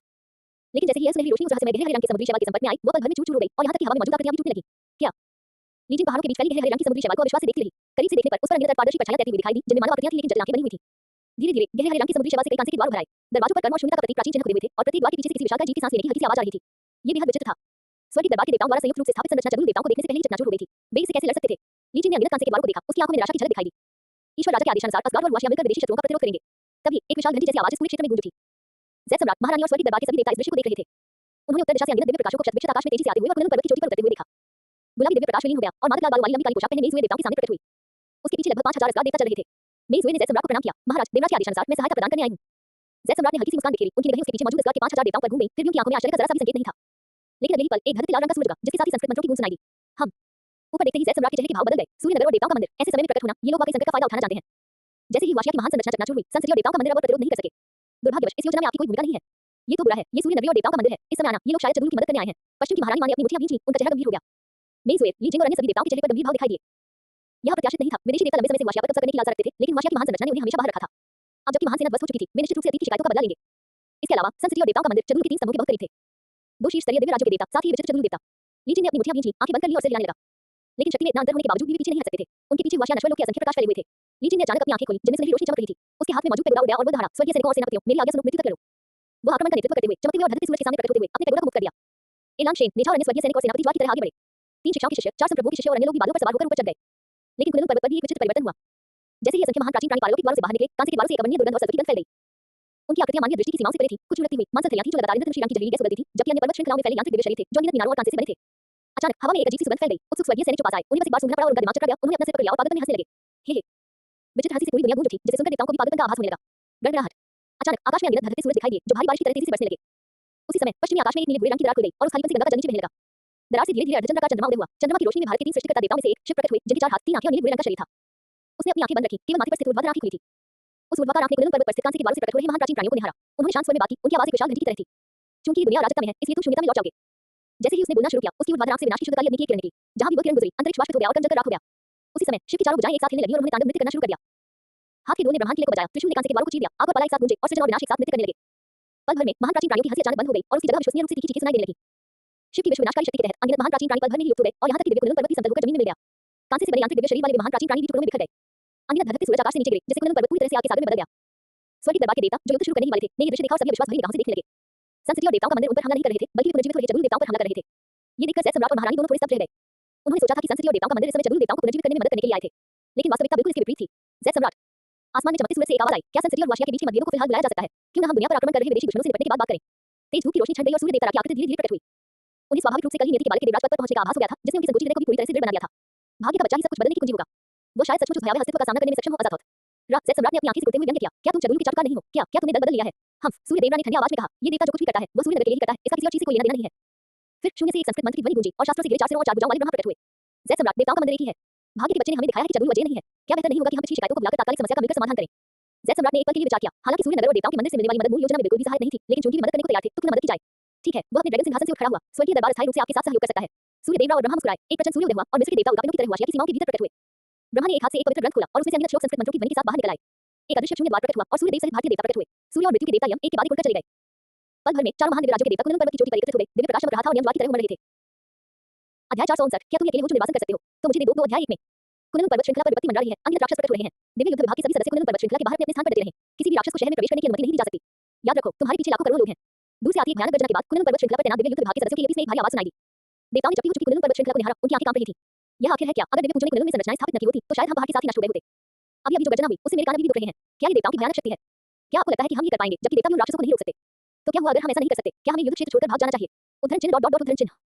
सभी के चेहरे गंभीर हो गए, लेकिन एक भी व्यक्ति पीछे नहीं हटा। अपनी तीखी भौं, चमकी आंखों और कमर पर तलवार लिए चूषिंचन अपने सामने संतल हो चुकी कुनलुन पर्वत को घूर रहा था। उसकी भौहें तन गई थी, लेकिन उसकी निगाहें अविश्वसनीय रूप से दृढ़ थीं। मेरे बेटे, तुम यहाँ से जा सकते हो। अगर देवता भी उन्हें नहीं रोक सकते, तो क्या हम सीधे अपनी मौत की ओर नहीं बढ़ रहे होंगे? उसके पीछे उच्च श्रेणी के कसम निर्मित पहले जियांग फैन की आंखें ठंडी थी, फिर भी उसके होठों पर हल्की सी मुस्कान थी। चूषिंचन ने अपना सिर हिलाया, पीछे मुड़कर देखा और धीरे से कहा, मेरे पीछे मेरे परिवार और दोस्त हैं। वही एक पल के लिए रुका, उसकी निगाह धीरे-धीरे जियांग फैन पर पड़ी। और तुम? जियांग फैन चौंक गया, फिर मुस्कुराते हुए आंखें से बोली, यार तुम्हारी चालें इतनी सरल हैं, फिर भी तुमने मेरा ध्यान सफलतापूर्वक आकर्षित कर लिया है। वह शालीनता से कदम बढ़ाते हुए चूषिंचन के बगल में खड़ा हो गया, उसकी आवाज नरम पड़ गई। इस बार मुझे आपके दिल में बसी न्याय की साक्षी बनने दीजिए। मैं इस रास्ते पर आपके साथ चलूंगा। चूषिंचन मुस्कुराया और उसने अपनी मुट्ठी ऊपर उठा ली। जियांग फैन के ठंडे चेहरे पर भी एक मुस्कान आ गई। उसने अपना हाथ उठाया, मुट्ठी बनाई और चूषिंचन के हाथ से टकराया। कुनलुन पर्वत के ऊपर से दिव्य प्रकाश उनकी मुट्ठियों के बीच की खाई से होकर चमक रहा था। दूसरी ओर एंड्रॉइड लड़की लिंग लिंग ने तांगलोंग की गोद पीठ पर लात मारी। क्या मौत से सबसे ज्यादा डरने वाला आप ही नहीं है? युद्ध विभाग ने आपको इस मिशन पर आने के लिए मजबूर नहीं किया। तांगलोंग ने गुस्से से कहा, मुझ में भी हिम्मत है। लिंग लिंग ने अपने होंठ सिकुड़े, मैं सच में नहीं बता सकती, तुम मोटे बच्चे, तुम्हारे भाई लॉन्ग में कई गुण हैं। मैंने तुम्हारी ये तारीफ की और तुम पहले से ही घमंडी हो गए। दोनों फिर से झगड़ने लगे। मोया ने अपना तय करने वाला पंखा खोला और सिर हिलाया। उद्धरण चिन्ह उद्धरण चिन्ह। हुआ मुख्यालय कमान केंद्र। कमांडर को रिपोर्ट करते हुए कुनलुन पर्वत के 10,000 मील के दायरे में मौजूद कर्मियों को निकाल लिया गया है। दिव्य युद्ध विभाग के सभी सदस्य पर्वत श्रृंखला के किनारे पर तैनात हैं। दिव्य युद्ध विभाग के जनरल कमांडर गुयुआन ने सैन्य सलामी दी और गंभीरता से कहा।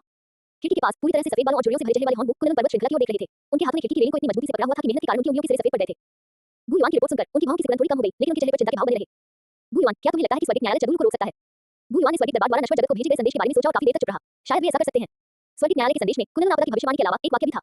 कुनलुन आपदा अपरिहार्य है, हम अपनी पूरी कोशिश करेंगे। अगर हम सचमुच इसे रोक नहीं सकते, तो स्वर्गीय न्यायालय नश्वर जगत के लाखों लोगों से क्षमा मांगता है। मुझे उम्मीद है कि यह काम करेगा। होंगबू धीरे से मुड़ा। दिन रात की चिंता ने उसे बेहद बुरा बना दिया था।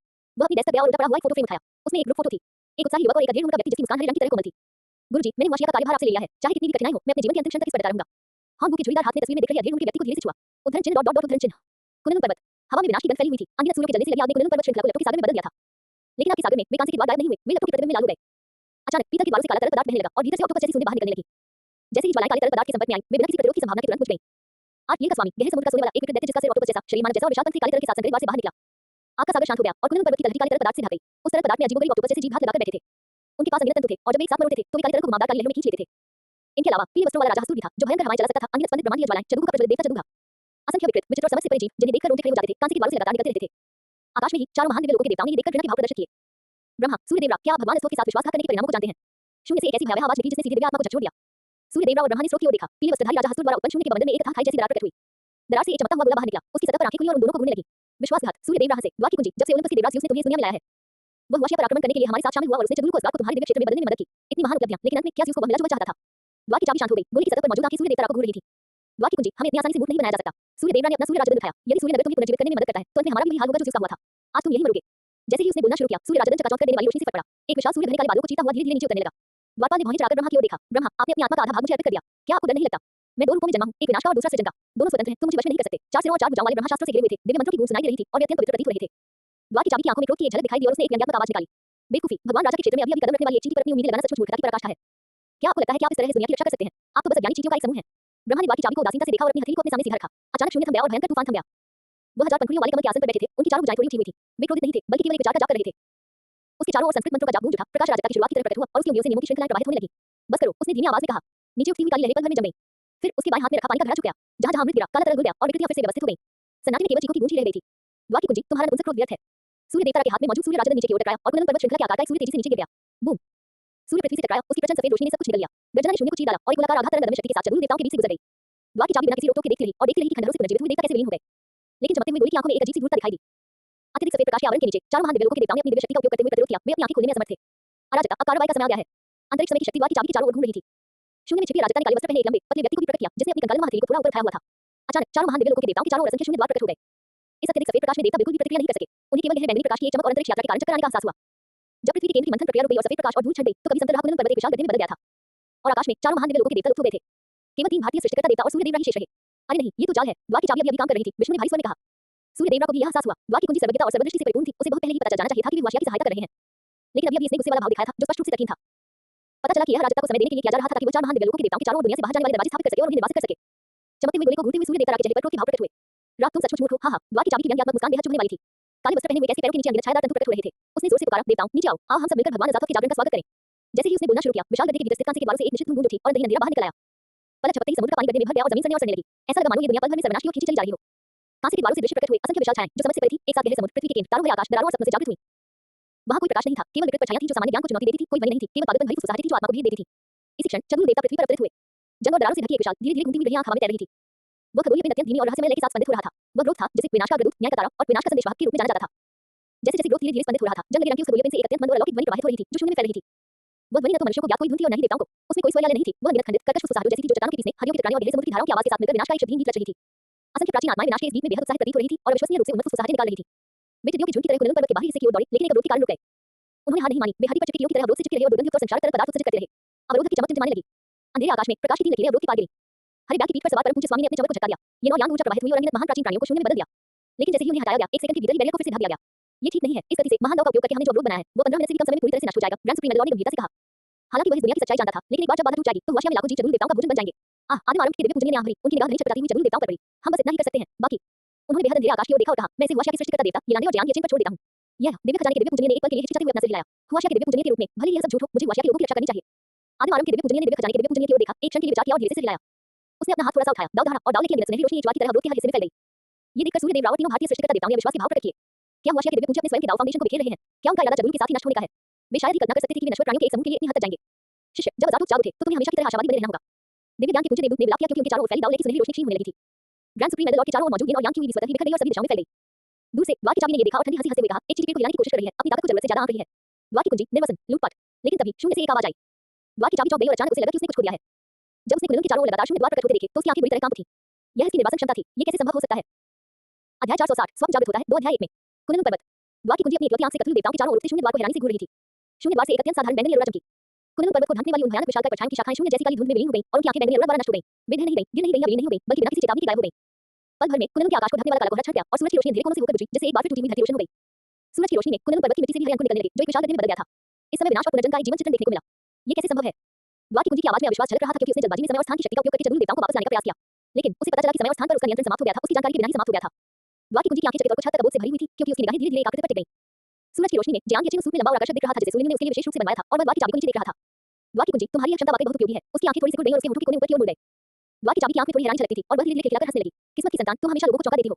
तुम्हारी साधना की गति के रहस्य के अलावा तुमने वास्तव में दूसरों की क्षमताओं को लूटने का रहस्य भी छिपा रखा था। जैसे-जैसे वह बोलता गया, द्वार की चाबी का स्वर और भी ठंडा होता गया, जो तीव्र हत्या के इरादे से भरा हुआ था। ये सुनकर सूर्य देवरा, 3 भारतीय सृष्टिकर्ता देवता और 3 दिव्य पूज्य देवताओं ने अविश्वास भरी निगाहों से जियांग येचेन की ओर देखा। द्वार की कुंजी एक ऐसे अस्तित्व के समान थी जो सृष्टिकर्ता ईश्वर के समान था। नियति का बालक अभी ईश्वर राजा के मार्ग पर अग्रसर हुआ था। भले ही उसके पास दूसरों की क्षमताओं को लूटने का साधन हो, फिर भी उसे सभी लोगों में शक्ति लूटने में सक्षम नहीं होना चाहिए। लेकिन उसने कर दिखाया। ब्रह्मा की आंखों में बहुत प्रकाश की चमक थी और उनके चारों ओर संस्कृत की ध्वनियां गूंज रही थी। वे प्रसन्न दिख रहे थे। लगता है हमने शर्त जीत ली। विष्णु और शिव ने एक दूसरे की ओर देखा। दोनों के चेहरे पर संतुष्टि भरी मुस्कान थी। सूर्य देवरा ने द्वार की चाबी की ओर इशारा करते हुए हंसते हुए कहा, द्वार की चाबी, क्या तुम्हें लगता है कि सर्वज्ञता और दूरदृष्टि होने के कारण तुम सब कुछ नियंत्रित कर सकते हो? भाग्य के पुत्र ने तुम्हें मूर्ख बना दिया। कितना हास्यास्पद है। केवल तीनों दिव्य पूजों ने ही प्रसन्नता नहीं दिखाई। यद्यपि वे इस बात से आश्चर्यचकित थे कि जियांग येचेन द्वार की कुंजी को लूटने की क्षमता रखता है, लेकिन यह भी समाप्त नहीं हुआ था। तीनों की निगाहें धीरे-धीरे कुनलुन पर्वत के गहरे गड्ढे पर टिक गईं। उनकी आंखें गंभीर थीं और माथे पर शिकन थी। हे सूर्य देवता के उपहास का सामना करते हुए द्वार की चाबी ने एक अजीब सी हंसी निकाली। भोले भाले चींटियां। चमकते हुए गोले की सतह पर मौजूद आंखें जियांग येचेन को घूर रही थी। भाग्य के बच्चे, क्या तुम्हें लगता है कि तुम जीत गए हो? जियांग येचेन की भौहें थोड़ी सी खुल गईं। उनके चेहरे पर सतर्कता के भाव थे। हे तुम्हें देखकर लगता है कि वाशिया के परम पूज्य ने तुम्हें इस दुनिया की असली प्रकृति नहीं बताई। द्वार की चाबी लगातार हंसती रही और धीरे-धीरे उसका हंसने का तरीका कुछ हद तक उन्मादी होता चला गया। दुनिया का स्वरूप।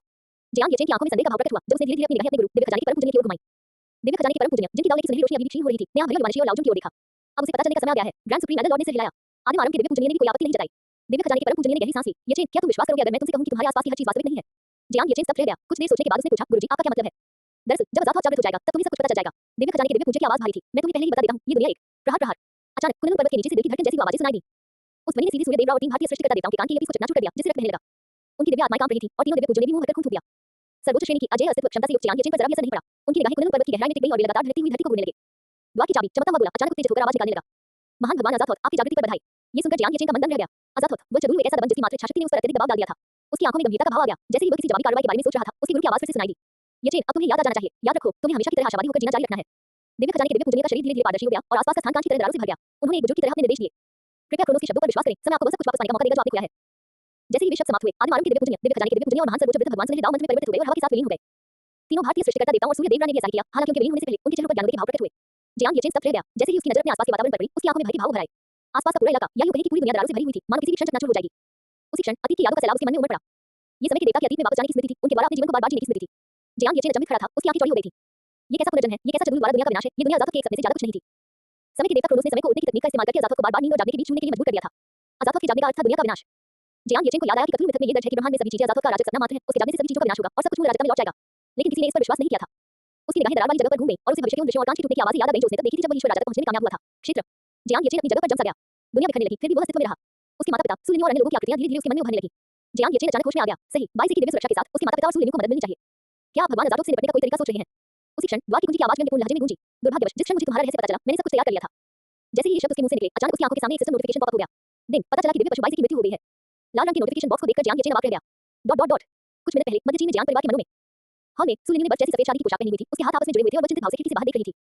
लिन्यू, तुम्हारे पिता ने कुनलुन पर्वत से मुझे संदेश भेजा है कि वहां छाई काले बादल छट गए हैं। संभवतः स्वर्ग न्यायालय ने आपदा को रोक दिया है, इसलिए चिंता मत करो। ज़ियाओ चेन को सब पता है, तुम शांति से उसके लौटने और तुमसे शादी करने का इंतजार करो। सफेद पैटर्न वाले मुलायम साटन की किताब पहने शेन की हुए सूर्यलिंग के पास गई, उनका हाथ पकड़ा और मुस्कुराते हुए बोली। सूर्यलिंग ने थोड़ी देर सोचा और मुस्कुराई। मां, मैं भाई येचेन के वापस आने का इंतजार करूंगी। कितनी प्यारी बात है, शादी से पहले ही मुझे मां कह रही हो। शेन की ने प्यार से सूर्यलिंग की नाक थपथपाई। तुम दोनों को इतने उतार-चढ़ाव से गुजरते हुए आखिरकार एक साथ देखना मुझे दिल से बहुत खुशी देता है। सूर्यलिंग ने अपना सिर झुकाया और मुस्कुराते हुए 10 दिन बाद होने वाली भव्य शादी की कल्पना की, जिसकी उसने तैयारी कर रखी थी। भाई येचेन इसे देखकर जरूर बहुत खुश होंगे। लिन्यू, थोड़ी देर छोटी बाई के साथ खेलो, मैं आज खाना बना रही हूं। जब वो शरारती बच्चा वापस आएगा, तो हम सब साथ में खाना खाएंगे। शेन की ने एप्रन बांधते हुए कहा। सूर्यलिंग जल्दी से आगे बढ़ी। क्या आपको जरूरत है? कोई जरूरत नहीं, शेन की ने शादी के जोड़े की ओर इशारा करते हुए कहा। इस तरह के कपड़ों में तो कुछ खास नहीं हो सकता। सूर्यलिंग ने नीचे देखा और उसके पास हार मानने के अलावा कोई विकल्प नहीं था। वह उसे रसोई में जाते हुए देखती रही। वो सोफे पर बैठी थी, लिटिल बाई के बच्चे से सफेद फर को सहला रही थी। उसकी ठुड्डी उसके दाहिने हाथ पर टिकी हुई थी। सोचते सोचते उसके चेहरे पर एक प्यारी सी मुस्कान आ गई। लिन्यू, हम किसी के नाम पुकारने की आवाज सुनकर सूर्यलिंग ने पीछे मुड़कर देखा तो शेन की बिना एप्रन पहने वापस लौट रही थी। मां, क्या आप खाना बनाने नहीं गई थी? शेन की अंदर आई और उनकी नजर बिल्कुल सफेद बाई से पर पड़ी। वो धीरे से नीचे झुकी और अपना हाथ बाई के सिर पर रख दिया। क्या मैंने ऐसा कहा था? ओह, शायद मैं कहने ही वाला था, लेकिन मैं थोड़ी देर लिटिल बाई के साथ खेलना चाहता हूं। सूर्यलिंग की भौहें धीरे-धीरे सिकुड़ गईं जब उसने शेन की के चेहरे के भावों को देखा, फिर उसने अचानक अपना हाथ हटा लिया। तुम मां नहीं हो, तुम कौन हो? अतीत में, ताकि भाई येचेन उसे नापसंद न करें, उसने विशेष रूप से सूक्ष्म भावों से संबंधित पाठ्यक्रम लिए थे। इसके अलावा उसे भाई येचेन के माता-पिता की सभी आदतें याद थी। उसके सामने खड़ा व्यक्ति उसकी नजरों में बेहद असामान्य था। आह, शेन की ने आंख भरी। ये वाकई बहुत परेशान करने वाली बात है कि एक नश्वर भी मेरे भेस को पहचान सकता है। वो खड़ी हुई और उसके हाथ में एक काला राजदंड प्रकट हुआ। बाई ने एक भयावह आभा को महसूस किया और हमला करने के लिए उठने ही वाला था। लेकिन अगले ही पल काला राजदंड उसके सिर पर जा गिरा। एक जोरदार धमाके के साथ उसके सिर के ऊपर से दिव्य वलय तुरंत चकनाचूर हो गया। बाई से सकते हुए असहाय होकर जमीन पर गिर पड़ा। सूर्यलिंग के शरीर से दिव्य सुरक्षा का दिव्य प्रकाश भी लुप्त हो गया। सूर्यलिंग ने अपने सामने खड़े व्यक्ति को भयभीत होकर देखा और धीरे-धीरे पीछे हट गई। उसने गुस्से से पूछा, तुम क्या चाहते हो? तुमने छोटी बाई को क्यों मारा? छोटा बाई मर गया, भाई येचेन जरूर बहुत क्रोधित होंगे। उसके शरीर के चारों ओर लाल लपटें उठने लगी। मैं तुम्हें सलाह देता हूं कि कोई हरकत मत करो। मुझे तुम जैसे नकली इंसानों को मारने में कोई दिलचस्पी नहीं है। नकली इंसान, सूर्यलिंग ने गुस्से से घूरते हुए कहा। तुम्हारा क्या मतलब है? अराजकता के राजदंड के एक झटके से शेन की का भेस उतर गया और उसके शरीर पर मौजूद काले वस्त्र बिना किसी हवा के लहराने लगे। तुम्हें नहीं पता? हाँ, तो ये दिलचस्प है। उसने अपना राजदंड उठाया और सूर्यलिंग की लाल लपटों की बाधा को नजरअंदाज करते हुए उसकी भौं के बीच में हल्के से छुआ। सूर्यलिंग ने महसूस किया कि उसकी दिव्य आत्मा डगमगा रही है क्योंकि यादों का सैलाब उसके मन में उमड़ आया। वो काफी देर तक वहीं स्तब्ध खड़ी रही जब तक कि कुनलुन पर्वत की दिशा से धड़कन की आवाज नहीं आई। तभी सूर्यलिंग को होश आया और उसकी आंखों से आंसू बहने लगे। भगवान अजातक जाग उठे हैं। यह आवाज सुनकर कैसा सामान्य रूप से उत्साहित हो गया। उसकी आकृति पलक झपकते ही हौं से गायब हो गई। सिजल, भीतर से कांच के टूटने की आवाज आसपास के स्थान से आई और स्थानिक बुराइयों से घेरने लगी। सूर्यलिंग ने अपने धीरे-धीरे पारदर्शी होते शरीर को देखा, उसकी नाक और आंखें लाल हो रही थी। उसने खिड़की से कुनलुन पर्वत की ओर देखा, उसकी आवाज भावनाओं से भर गई थी। भाई येचेन, समय के देवता ने अतीत को अनगिनत बार बदल दिया है और मैंने अनगिनत बार आपसे शादी करने के दृश्य का सपना देखा है। इतने सारे उतार-चढ़ावों के बावजूद इस बार मैं तुमसे शादी करने के सबसे करीब हूं, बस 10 दिन बाकी हैं। लेकिन लगता है स्वर्ग ने मेरे साथ बहुत बड़ा मजाक किया है। ठीक उसी समय जब मैं तुमसे शादी करने ही वाली थी, सपना जाग उठा। टपकना। सूर्यलिंग के आंसू उसके चेहरे से बहकर जमीन पर गिर पड़े। अपनी शादी की पोशाक पहनी, जो दुल्हन बनने वाली थी, दरारों से भरी दुनिया में धीरे-धीरे और अधिक पारदर्शी होती गई, प्रकाश के बिंदुओं में परिवर्तित होती गई और हवा के साथ विलीन हो गई। अध्याय 461, दुनिया बिखर जाती है। क्या हो रहा है? मेरा शरीर पारदर्शी क्यों होने लगा है? देखो, सब लोग अंतरिक्ष में, हर जगह दरारें हैं। आखिर हो क्या रहा है? क्या ऐसा हो सकता है कि स्वर्ग न्यायालय कुनलुन आपदा को रोकने में विफल रहा और हम उद्धरण चिन्ह डॉट डॉट डॉट उद्धरण चिन्ह। कुनलुन पर्वत के बाहर दिव्य युद्ध विभाग के सदस्य भयावह रूप से देख रहे थे क्योंकि उनके शरीर धीरे-धीरे पारदर्शी होते जा रहे थे और स्वप्न प्रकाश के धब्बों में परिवर्तित हो रहे थे। इस क्षण उन्हें अपने स्वयं के लुप्त होने का भयावह एहसास स्पष्ट रूप से हुआ। इस गुमशुदगी से किसी को कोई पीड़ा नहीं हुई और यह बिना किसी चेतावनी के हुई। उच्च श्रेणी की कस्टम निर्मित सूट पहने जियांग फैंग की दृष्टि तेजी से धुंधली होती जा रही थी। अंतरिक्ष में दरारें दिखाई दे रही थी और वह केवल स्पष्ट रूप से आगे कुछ काली आकृतियों को ही देख पा रहा था। अरे यार, ये तो चू चिन चिन, अलविदा। आवाज सुनकर चू चिन चिन जियांग फैंग की ओर मुड़ा और एक चमकते आकाश में रूपांतरित हो गया। जियांग फैंग क्षण भर के लिए स्तब्ध रह गया। अरे, मेरी अनुमति के बिना। अपने दबन सीओ वाले भाषण को पूरा करने से पहले ही वह चू चिन चिन की तरफ प्रकाश की धारा में परिवर्तित हो गया और हवा के साथ बह गया। उनके बदल में लिंग लिंग के कृत्रिम रोबोटिक शरीर पर दरारें पड़ गई थी। मोयान, चू चिन चिन और अन्य लोगों को एक-एक करके गायब होते देख उसका दिल बुरी तरह हिल गया। टकरा जाना। कृत्रिम रोबोट धातु के अनगिनत टुकड़ों में बिखर गया। अपने आत्मा रूप में वह तेजी से पास ही स्थित तांग लुआंग की ओर तैरने लगी। अरे मोटे-मोटे, मुझे तुमसे कुछ कहना है। तांग लुआंग को अब दिखाई नहीं दे रहा था। लिंग लिंग की आवाज सुनकर उसके कान के पर्दे भी स्थानिक दरारों के भीतर फट गए थे और वह केवल एक बहुत ही हल्की सी आवाज सुन पा रहा था। बच्चे, तुमने क्या कहा? मुझे अच्छा लगता है। लिंग लिंग ने अपनी बात अधूरी छोड़ते हुए इस दुनिया से विदा ले ली। तांग लुआंग ने उन अधूरे शब्दों को कभी नहीं सुना और वह भी इस दुनिया से गायब हो गया। दिव्य युद्ध विभाग के सभी लोग प्रकाश के धब्बों से भरे आकाश में परिवर्तित हो गए और अंतरिक्ष में विलीन हो गए। दरार। अचानक दुनिया में एक जोरदार धमाके की आवाज गूंजी। शून्य लोक एक विशाल कांच के दर्पण की तरह था, जिसके केंद्र से अनगिनत दरारें बाहर की ओर फैल रही थी। इस दुनिया के बादल, पहाड़ और नदियां सब अनगिनत टुकड़ों में बदल गए। धीरे-धीरे प्रकाश अंधकार में समा गया और व्यवस्था अराजकता में बदल गई। इस क्षण ऐसा लगा मानो दुनिया शून्यता में लौट रही हो। इस दुनिया की सारी घटनाएं, भावनाएं और बाकी सब कुछ गायब हो गया और बुला दिया गया। उसी समय दुनिया से परिस्थित 4 दिव्य राज्यों के देवता भी इसे अछूते नहीं रहे। कुछ गड़बड़ है, मेरी दिव्य शक्ति और नियम अपने आप ही ध्वस्त हो रहे हैं और मेरा भौतिक शरीर भी विलीन हो रहा है। मिस्र के पवन देवता शून्य ने अपने तेजी से पारदर्शी होते शरीर को नीचे देखा और घबराहट में चिल्ला उठे। मैं भी, आखिर हो क्या रहा है? भारतीय मृत्यु देवता यम ने अपने ही द्वारा बिखेरी जा रही मृत्यु ऊर्जा को गंभीर भाव से देखा। अन्य देवता भी वैसे ही थे, सभी के चेहरे पर भ्रम के भाव दिखाई दे रहे थे। पहले तो उन्होंने यह अनुमान लगाया कि इस दूसरी दुनिया में कुछ ऐसा है जो नियमों और भौतिक शरीरों को निगल जाता है, लेकिन इस अनुमान को जल्दी ही खारिज कर दिया गया। क्या आप सब जल्दी से कोई समाधान नहीं सोच सकते? अगर यही चलता रहा तो 3 मिनट के भीतर हमारे नियम भंग होने के कारण हम सब गायब हो जाएंगे। मैं ऐसा करना तो चाहता हूं, लेकिन मुझे समझ ही नहीं आ रहा कि स्थिति क्या है। मैं कोई रास्ता कैसे निकालूं? अब हम क्या करें? क्या हमें बस मौत का इंतजार करना चाहिए? उद्धरण चिन्ह डॉट डॉट डॉट उद्धरण चिन्ह। चारों दिव्य राज्यों के देवता पूर्णतः अराजकता की स्थिति में थे। मौन। अचानक देवताओं के बीच एक विशाल घंटी जैसी आवाज गूंजी और वे सभी उस आवाज की ओर देखने लगे। उन्होंने स्वर्गीय मार्ग के सुनहरे प्रकाश में लिपटे हुए जय सम्राट को देखा। लॉयस गंभीर और भारी भाव से अपने ड्रैगन सिंहासन से उठ खड़ा हुआ। घबराने की कोई जरूरत नहीं है दोस्तों, हम मूल रूप से स्वप्न जैसी रचनाएं थी। अब जब स्वप्न दृष्टा जाग रहा है तो स्वाभाविक रूप से हमें भी विलीन हो जाना चाहिए। ये सुनकर देवताओं के चेहरों पर भ्रम और गहरा गया। जय सम्राट को इस बात की परवाह नहीं थी कि वे समझ रहे हैं या नहीं, और उन्होंने आगे कहा, ब्रह्मांड में सब कुछ अजातक का एक सपना मात्र है। केवल वे प्राणी जो इस सपने से बच निकले हैं और छायाओं को छू चुके हैं, वे अस्तित्व में रह सकते हैं। अब जबकि सपना खत्म हो गया है, इसका मतलब यह नहीं है कि हम मर गए हैं। जब नियति का पुत्र अजातक को हराने और सृष्टिकर्ता ईश्वर का अधिकार प्राप्त करने के लिए समय का उपयोग करेगा, तब बिल्कुल नई दुनिया का जन्म होगा। जय सम्राट एक पल के लिए रुका, हम फिर मिलेंगे। बोलने के बाद उसका शरीर 10,000 सुनहरी रोशनी की किरणों में बदल गया और दूसरी दुनिया में विलीन हो गया। देवता स्तब्ध रह गए, लेकिन उन्हें सोचने का समय नहीं मिला क्योंकि उनके शरीर चमक से भरे आकाश में परिवर्तित हो गए और दूसरी दुनिया में सबसे चकाचौंध भरी रोशनी बन गए। उनमें से मेजुए ने जय सम्राट के शब्दों को सुनकर अपनी आंखों में कपकपी महसूस की। लुप्त होना, एक सपना, एक बिल्कुल नई दुनिया। ये अपरिचित अवधारणाएं उसके दिमाग में उलझ रही थी। उसे बस इतना समझ आ रहा था कि वो गायब होने वाली है। इस बिल्कुल नई दुनिया में क्या वह अभी भी जियांग येचेन से मिल पाएगी? अगर मुझे उनसे मिलने का मौका मिले तो मैं उनसे जल्द से जल्द मिलना चाहूंगा। मेजुए ने जल्दी से राजाओं का स्वर्ण पवित्र प्याला निकाला और अपने जीवन के अंतिम क्षण में उसने आगे भरे हुए राजाओं के पवित्र प्याले से यह मनोकामना की। अपने लुप्त होने के अंतिम क्षण में पवित्र प्याला सुनहरी रोशनी की एक चमक के साथ जगमगा उठा। हालांकि मेजुए इसे देख नहीं पाई। अन्य देवताओं की तरह वह भी गुलाबी प्रकाश बिंदुओं के एक समूह में परिवर्तित हो गई। वे गुलाबी प्रकाश बिंदु एक हृदय के आकार में संघनित होकर अंततः गायब हो गए। टकराना, दुनिया दर्पण की तरह चकनाचूर हो गई। कुनलुन पर्वत गायब हो गया, फिर भी जियांग येचेन खून से लाल आंखों से सिस्टम की चमकदार लाल नोटिफिकेशन बॉक्स को घूरता रहा। दुनिया के बिखरने से उत्पन्न भारीनता की अनुभूति के कारण उसका शरीर अनंत अंधकार में गिर पड़ा। जियांग येचेन की निगाहें खाली थी और उनके चेहरे पर कोई भाव नहीं था। उनके मन में अपने माता-पिता और सुलेन्यू की तस्वीरें उभर आईं, जो खुशी से झूम रही थी और उनसे शादी करने के लिए शादी की पोशाक पहने हुए थी। लेकिन दुनिया के बिखरने के साथ ही यह सब कुछ शून्य में तब्दील हो गया। मेरे वापस आने और तुमसे शादी करने का इंतजार करो, कब वह वादा अंततः पूरा नहीं हो सका। जैसे ही जियांग येचेन का शरीर नीचे गिरने लगा, उसकी आंखों के कोनों में हल्की सी ठंडक महसूस हुई। उसकी दृष्टि में ब्रह्मांडीय निहारिकाओं की धुंधली रोशनी और उसके आंसुओं से परावर्तित प्रकाश के अलावा केवल अंधेरा था, एक भयानक अंधेरा। आराम करने के बहाने उसने जिस खुशहाल परिवार की तलाश की थी, जिस प्रेमिका के साथ वह आपसी भावनाएं साझा करता था, भरोसेमंद दोस्त और भाई, सब कुछ इस पल गायब हो गया था। जियांग येचेन ने अपना सिर नीचे कर लिया, आंसुओं से उसकी दृष्टि धुंधली हो गई। मैं फिर से वही इंसान बन गया हूं जिसके पास कभी कुछ नहीं था। हा हा हा, कितनी विडंबना है। पता चला कि जो कुछ भी मुझे लगता था कि मेरे पास है, वह सब नकली था। सब कुछ नकली था। ये सिर्फ एक सपना था। जियांग येचेन ने सिस्टम की नोटिफिकेशन बॉक्स को घूरते हुए धार लगाई, जब ये सपना है तो क्यों जागूं? क्यों? सन्नाटे में उसकी आवाज बिल्कुल सुनाई नहीं दे रही थी। उसके चेहरे पर केवल क्रोध और संघर्ष ही दिखाई दे रहा था। धीरे-धीरे उसके चेहरे पर उदासीनता और सुन्नता लौट आई। उसने अपनी आंखें बंद कर लीं और इस असीम अंधकार में बहता चला गया। नियति के पुत्र भगवान अजातोथ इतने निराश प्रतीत होते हैं कि उन्हें अब प्रतिरोध करने की कोई क्षमता नहीं बची है। दूरस्थ निहारिका में चमकता हुआ गुलाब, द्वार की कुंजी अनंत रूप से उड़ते अंधकार के एक विशाल समूह से श्रद्धापूर्वक बात कर रहा था। वह बिना आकारहीन था, बिना रूपरेखा के और बिना किसी तर्क के, मानो एक अरब ब्लैक होल एक निंदनीय केंद्र में कुचले गए हों। इसके अस्तित्व ने भौतिकी के नियमों को विकृत कर दिया। तारों का प्रकाश इसके चारों ओर मुड़ गया, बिखर गया और विलीन हो गया। अंतरिक्ष पथ कागज की तरह से टूट गया और फट गया, जिससे एक गहरा शून्य दिखने लगा। दूर से एक नजर भी डालने से मनुष्य और देवता दोनों की आत्माएं मूर्खता और अराजकता में डूब जाएंगी। बहुत अच्छा। उस काले पेन से एक स्पष्ट ध्वनि निकली। आवाज बेहद धीमी थी, फिर भी इसने आसपास के आकाश में को कपकपा दिया, नियमों को डगमगा दिया और आयामों को बदल दिया। हे शाश्वत सत्ता, ऐसी दुर्घटना वास्तव में मेरे सपने में प्रकट हुई। जैसे-जैसे अंधेरा सा पेन धीरे-धीरे गिरते हुए जियांग येचेन की ओर बढ़ रहा था, अजातोथ की आवाज में आश्चर्य का भाव झलक रहा था। चूंकि मैं तुम्हें मान नहीं सकता, इसलिए अपने दर्द और निराशा को सहते हुए अनंत नींद में सो जाओ। जहां कहीं भी वह अंधकार में पेन गुजरता था, अंधकार और शून्य कभी फैलते थे तो कभी सिकुड़ते थे, अजन्मे ब्रह्मांडों, विलुप्त अंतरिक्ष समय और अनियत विकृत प्रकाशों और छायाओं के साथ मंथन करते हुए। भनभनाहट। लेकिन जैसे ही अंधकार में पेन जियांग येचेन को घेरने ही वाला था, एक प्राचीन और शाश्वत भव्य आकृति ने धीरे-धीरे अपनी आंखें खोली। एक परम स्वर्ण प्रकाश, एक गूंजती हुई ध्वनि के साथ पूरे ब्रह्मांड में फैल गया। उसका शरीर अराजकता से परिपूर्ण था, स्वर्ग और पृथ्वी के बीच विशाल रूप से खड़ा था, जिसका न कोई आरंभ था, न कोई अंत, न कोई शीर्ष, न कोई नीचे, केवल उसके हाथ में स्वर्गद्वार खोलने वाली कुल्हाड़ी लोगों को उसकी पहचान की याद दिला सकती थी। हुआशिया सृष्टिकर्ता देवता पांडु। अध्याय 462, समय आपको उत्तर देगा, भव्य समापन, भाग 1। विशाल ब्रह्मांड में प्रकाश की चार किरणों द्वारा अंधकार को दूर किया गया। हुआशिया के सृष्टिकर्ता देवता पांडु अराजकता के अंतरिक्ष के केंद्र में विशालकाय रूप में खड़े थे। उनका शरीर आसपास के तारों से लाखों गुना बड़ा था। उनकी सांसें इतनी तेज हवाएं चलती थी कि तैरते हुए क्षुद्र ग्रहों के समूह विक्षेपित हो जाते थे। उसने आकाश प्रवेश करने वाली महान कुल्हाड़ी धारण कर रखी थी। उसकी आंखों में बिजली सी चमकती, केवल एक मुद्रा से उसने इन और यांग को अलग कर दिया और स्पष्टता और स्पष्टता को स्थापित कर दिया। जैसे-जैसे अजातोथ का अंधकार में विशालकाय रूप धीरे-धीरे पास आता गया, पांडु ने अचानक अपने हाथ में मौजूद विशाल कुल्हाड़ी को ऊपर उठाया, जिससे सुनहरी रोशनी ब्रह्मांडीय शून्य क्षेत्र में फैल गई। जिस क्षण उसने बात किया, ये नौ यांग अलग हो गए, अंतरिक्ष फट गया और कुल्हाड़ी के प्रकाश में अनंत समय और स्थान के रहने से ब्रह्मांड में तुरंत एक दरार बन गई। उस भव्य आकृति के बाईं ओर अराजकता के उद्गम से धीरे-धीरे एक दिव्य प्रकाश प्रकट हुआ। फुक्सी आकाशगंगा के कोहरे में लिपटा हुआ था, उसकी दिव्य मुद्रा शांत थी, उसकी आंखों में बागुआ की असंख्य घटनाएं समाहित थीं, उसकी उंगलियों के हल्के स्पर्श से ही ब्रह्मांड के नियम प्रवाहित होने लगे और काले और पीले रंग की ऊर्जा उसके चारों ओर घूमने लगी। उसने अपनी आंखें थोड़ी ऊपर उठाई, उसके हाथों में सृष्टिकर्ता दाव की मुद्राएं बनाई, जबकि हेतु और लोशु की प्रेत छवियों से घिरे हुए थी। पल भर में बागुआ ब्रह्मांड में घूमने लगा। कियान, कुन, जैन, शुंग, कान, ली, जैन और डुई सभी एक साथ दहाड़ उठे क्योंकि कानून की श्रृंखलाएं ब्रह्मांडीय शून्य क्षेत्र को पार कर गईं, जिससे जियांग येचेन की ओर बढ़ रहे अंधेरे द्रव्यमान को उछाल दिया गया। बूम! जिस क्षण आकाश प्रवेश करने वाली विशाल कुल्हाड़ी अंधेरे पेन से टकराई, ऊर्जा तरंगों का एक घेरा फैल गया, जो पहली नजर में सामान्य प्रतीत होता था। लेकिन जहां-जहां ये तरंगें पहुंची, वहां तारे फट गए और अंतरिक्ष सिकुड़ कर ब्लैक होल बन गए। फिर भी कुल्हाड़ी का वह एक ही वार, जो अनगिनत तारों को विस्फोटित करने और आकाश और पृथ्वी को चीरने के लिए पर्याप्त था, उस अंधेरे पेन को केवल एक क्षण के लिए ही रोक पाया। सौभाग्यवश खुशी के नियम की श्रृंखलाओं के उछाल के कारण अंधकार में द्रव्यमान क्षणिक रूप से स्थिर हो गया। उस ठहराव के क्षण में सृष्टि की आध्यात्मिक ऊर्जा से परिपूर्ण एक स्त्री आकृति ने धीरे-धीरे अपना बुरा हाथ बढ़ाया और जियांग येचेन को, जो अपनी चेतना में डूब रहा था, अपनी बाहों में भर लिया। नोवा ने अपनी बाहों में जियांग येचेन को देखा, उसके कोमल लेकिन राशि चेहरे पर एक पल के लिए दिल का दर्द झलक उठा। अपने शरीर की एक क्षणिक झलक के साथ वह जियांग येचेन को उस अंधेरे समूह की सीमा से दूर ले गई। बच्चे, उदास मत हो, वे लौट आएंगे। नोवा ने दिव्य प्रकाश से जगमगाती उंगली से जियांग येचेन की माथे को हल्के से छुआ। जियांग येचेन ने भौहें चढ़ाई और धीरे-धीरे अपनी आंखें खोली। उसकी नजरों में मौजूद अपरिचित महिला का चेहरा उसके मन में कोई जिज्ञासा पैदा करने में विफल रहा। वापसी, हास्यास्पद, सब कुछ नकली है, सब कुछ महज एक सपना है। अगर वे लौटते हैं तो क्या वे नकली नहीं रहेंगे? उसने स्तब्ध स्वर में प्रश्न किया। नोवा ने हल्की सी मुस्कान बिखेरी और अपना सिर हिलाया, मानो एक मां अपने बच्चे को निर्देश दे रही हो। ये दुनिया बनावटी है, लेकिन उनका प्यार आपके लिए सच्चा है। ये सुनकर जियांग येचेन की आंखें थोड़ी कांप उठीं और उसके माता-पिता और सुलेन्यू की भावपूर्ण मुस्कान, साथ ही उनके द्वारा उसे प्रति दिखाई गई हर प्रकार की देखभाल की यादें उसके मन में ताजा हो गईं। वह चुप हो गया, मानो यादों के सागर में डूब गया हो। तो पता चला कि तुम मेरे सपने से निकले हुए कीड़े हो। मुझे आश्चर्य है कि तुम सपने की दुनिया से बच निकले और अपनी ही उत्पत्ति को नष्ट करने की कीमत पर भी तुमने मुझे जागने और सोने के बीच इतनी बार चक्कर करने में कामयाबी हासिल की। तारों के विशाल सागर में अंधकार में पिन द्वारा उत्सर्जित आवाज ने तीन हुआसिया सृष्टिकर्ता देवताओं को भौहें चढ़ाने पर मजबूर कर दिया। अजातोथ, तुम्हें गहरी नींद में सो जाना चाहिए था, लेकिन तुमने जागने और दुनिया को नष्ट करने का विकल्प चुना। पवित्र प्रकाश की एक किरण चमकी और पवित्र चर्च के पवित्र प्रभु इलाने पवित्र सफेद वस्त्रों में सजे हुए और सुनहरे अक्षरों से सजी बाइबल को पकड़े हुए धीरे-धीरे बोले। उसने उस काले पेन की ओर नहीं देखा, यहां तक कि यह भी कहा जा सकता है कि उसकी हिम्मत ही नहीं हुई। वे महज अजातोथ द्वारा निर्मित दुनिया में रहने वाले प्राणी थे, जिन्होंने संयोगवश स्वप्नों से बचने का रास्ता खोज लिया था। सृष्टिकर्ता ईश्वर का सीधे सामना करने की कीमत चुकानी पड़ती थी। यलाने ने सिर झुकाए हुए कहा, हमने तुम्हें सलाह दिया, सिर्फ इसलिए क्योंकि हम उस दुनिया को बचाना चाहते थे जो हमारी है। हे, एक मूर्खतापूर्ण काल्पनिक सपने से निकली चींटियां सृष्टिकर्ता ईश्वर के साथ खिलवाड़ करने की हिम्मत करती हैं। अजातोथ का अंधकार में पिन हिंसक रूप से उबलने लगा, उसकी आवाज विशाल ब्रह्मांड में गूंज उठी। अचानक हजारों आकाशगंगाओं के ऊपर स्थित अंधकार में अराजकता का वह विशालकाय पिंड एक पल के लिए चेतन रूप से फैल गया। शून्य लोक में नियम मौके पर ही चकनाचूर हो गया और कर्म सीधे तौर पर नष्ट हो गया। पांडु की आकाश प्रवेश शक्ति, फूशी का महान दावादेश, नोवा का सृजनात्मक दिव्य प्रकाश और येलेने की बाइबल, इस आदिम शून्यता के समक्ष ब्रह्मांडीय पतन का सामना कर रही मोमबत्ती की लौ के समान थे। समय और स्थान विखंडित हो रहे थे, आयाम बदल रहे थे, पूरा ब्रह्मांड पतन की कगार पर था। नोवा की बाहों में समाये जियांग येचेन भी इस हलचल से अपनी यादों के सागर से चौंक कर बाहर आ गए। उसने उबलते हुए काले पिन को देखने के लिए अपनी आंखें उठाई और बुदबुदाया, अजातोथ। ये देखकर कि अजातोथ का सीधे सामना करते हुए जियांग येचेन बिल्कुल भी प्रभावित नहीं हुआ, नोवा आशा और खुशी व्यक्त करने से खुद को रोक नहीं पाई। बच्चे, हिम्मत जुटाओ, केवल तुम ही अजातोथ को हरा सकते हो और हमारी दुनिया को फिर से प्रकट कर सकते हो। जियांग येचेन ने अपनी बाहें थोड़ी ऊपर उठाई और सहज ही नुआ की बाह पकड़ ली। क्या मेरे माता-पिता और सुलेन्यू वापस आ सकते हैं? वे कर सकते हैं। मुझे क्या करना चाहिए? जियांग येचेन ने घबराकर पूछा। नुआ ने लगभग चकनाचूर हो चुके ब्रह्मांड पर एक नजर डाली और गंभीर भाव से कहा, अजातक की स्वप्न सृजन क्षमता प्राप्त करो और समझ चीजों का नया स्रोत बनो। आत्मविश्वास की कमी महसूस मत करो, समय तुम्हें उत्तर देगा। ये सुनकर जियांग येचेन को सर्वोच्च श्रेणी की क्षमता का ख्याल आया, जो एक प्रमुख क्षेत्र में प्रतिद्वंदी की क्षमता को एक बार स्थायी रूप से लूट सकती है। मैं वह अजातक की शक्ति के बारे में पूछने ही वाला था, लेकिन अगली पल ब्रह्मांड ठहर गया और सब कुछ शून्य पर लौट आया। भव्य शरीर वाले पांडु, महान दाव व्यवस्था को प्रकट करने वाली तुलसी और उन्हें धारण करने वाले नुआ सभी बुलबुलों की तरह गायब हो गए। कोई विनाश नहीं हुआ, युद्ध में कोई मृत्यु नहीं हुई, कोई पतन नहीं हुआ। वे कभी अस्तित्व में ही नहीं थे। यहाँ तक कि जियांग येचेन भी कुछ क्षण पहले नुआ कैसी दिखती थी, उसे भूलने लगी थी। उसकी आंखों के सामने केवल अंधेरा ही छाया रहा, अंतहीन अंधेरा। हे भगवान अजातक, हमें नियति के बच्चे से कैसे निपटना चाहिए? क्या तुमने अभी तक फैसला नहीं किया? नियति का बच्चा ही एकमात्र ऐसा है जो मुझे सिर दर्द देता है। इसे अच्छे से संभालो। जी हाँ, भगवान अजातक, मैं ये सुनिश्चित करूंगा कि वह हमेशा के लिए पिंजरे में ही रहे, कभी भी उसे मुक्त न हो सके। उसे अपने कानों में केवल स्पष्ट और समझने में मुश्किल आवाजें ही सुनाई दे रही थी। अगले ही पल जियांग येचेन ने महसूस किया कि उसका शरीर अविश्वसनीय रूप से भारी हो गया है और उसकी आध्यात्मिक चेतना उसके आसपास किसी भी ऊर्जा प्रवाह को महसूस नहीं कर पा रही थी। अचानक उसे समझ नहीं आ रहा था कि उसे क्या करना चाहिए। शून्य पर लौटने के कारण वह कई यादें भूल चुका था। उसने सहज ही अपनी आंखें बंद कर ली और अपनी आंतरिक प्रवृत्ति को हावी होने दिया। चूंकि उसे कुछ याद नहीं आ रहा था, इसलिए वह फिलहाल वही लेटा रहा।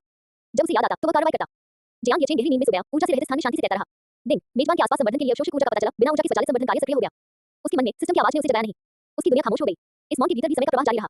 1 महीना, 2 महीने, 1 साल, 3 साल। दिन मेजबान को सृष्टिकर्ता ईश्वर क्षेत्र में पहुंचने की बधाई। क्या आप अपनी साधना का समन करना चाहेंगे? जियांग येचेन अभी भी नहीं जागा था।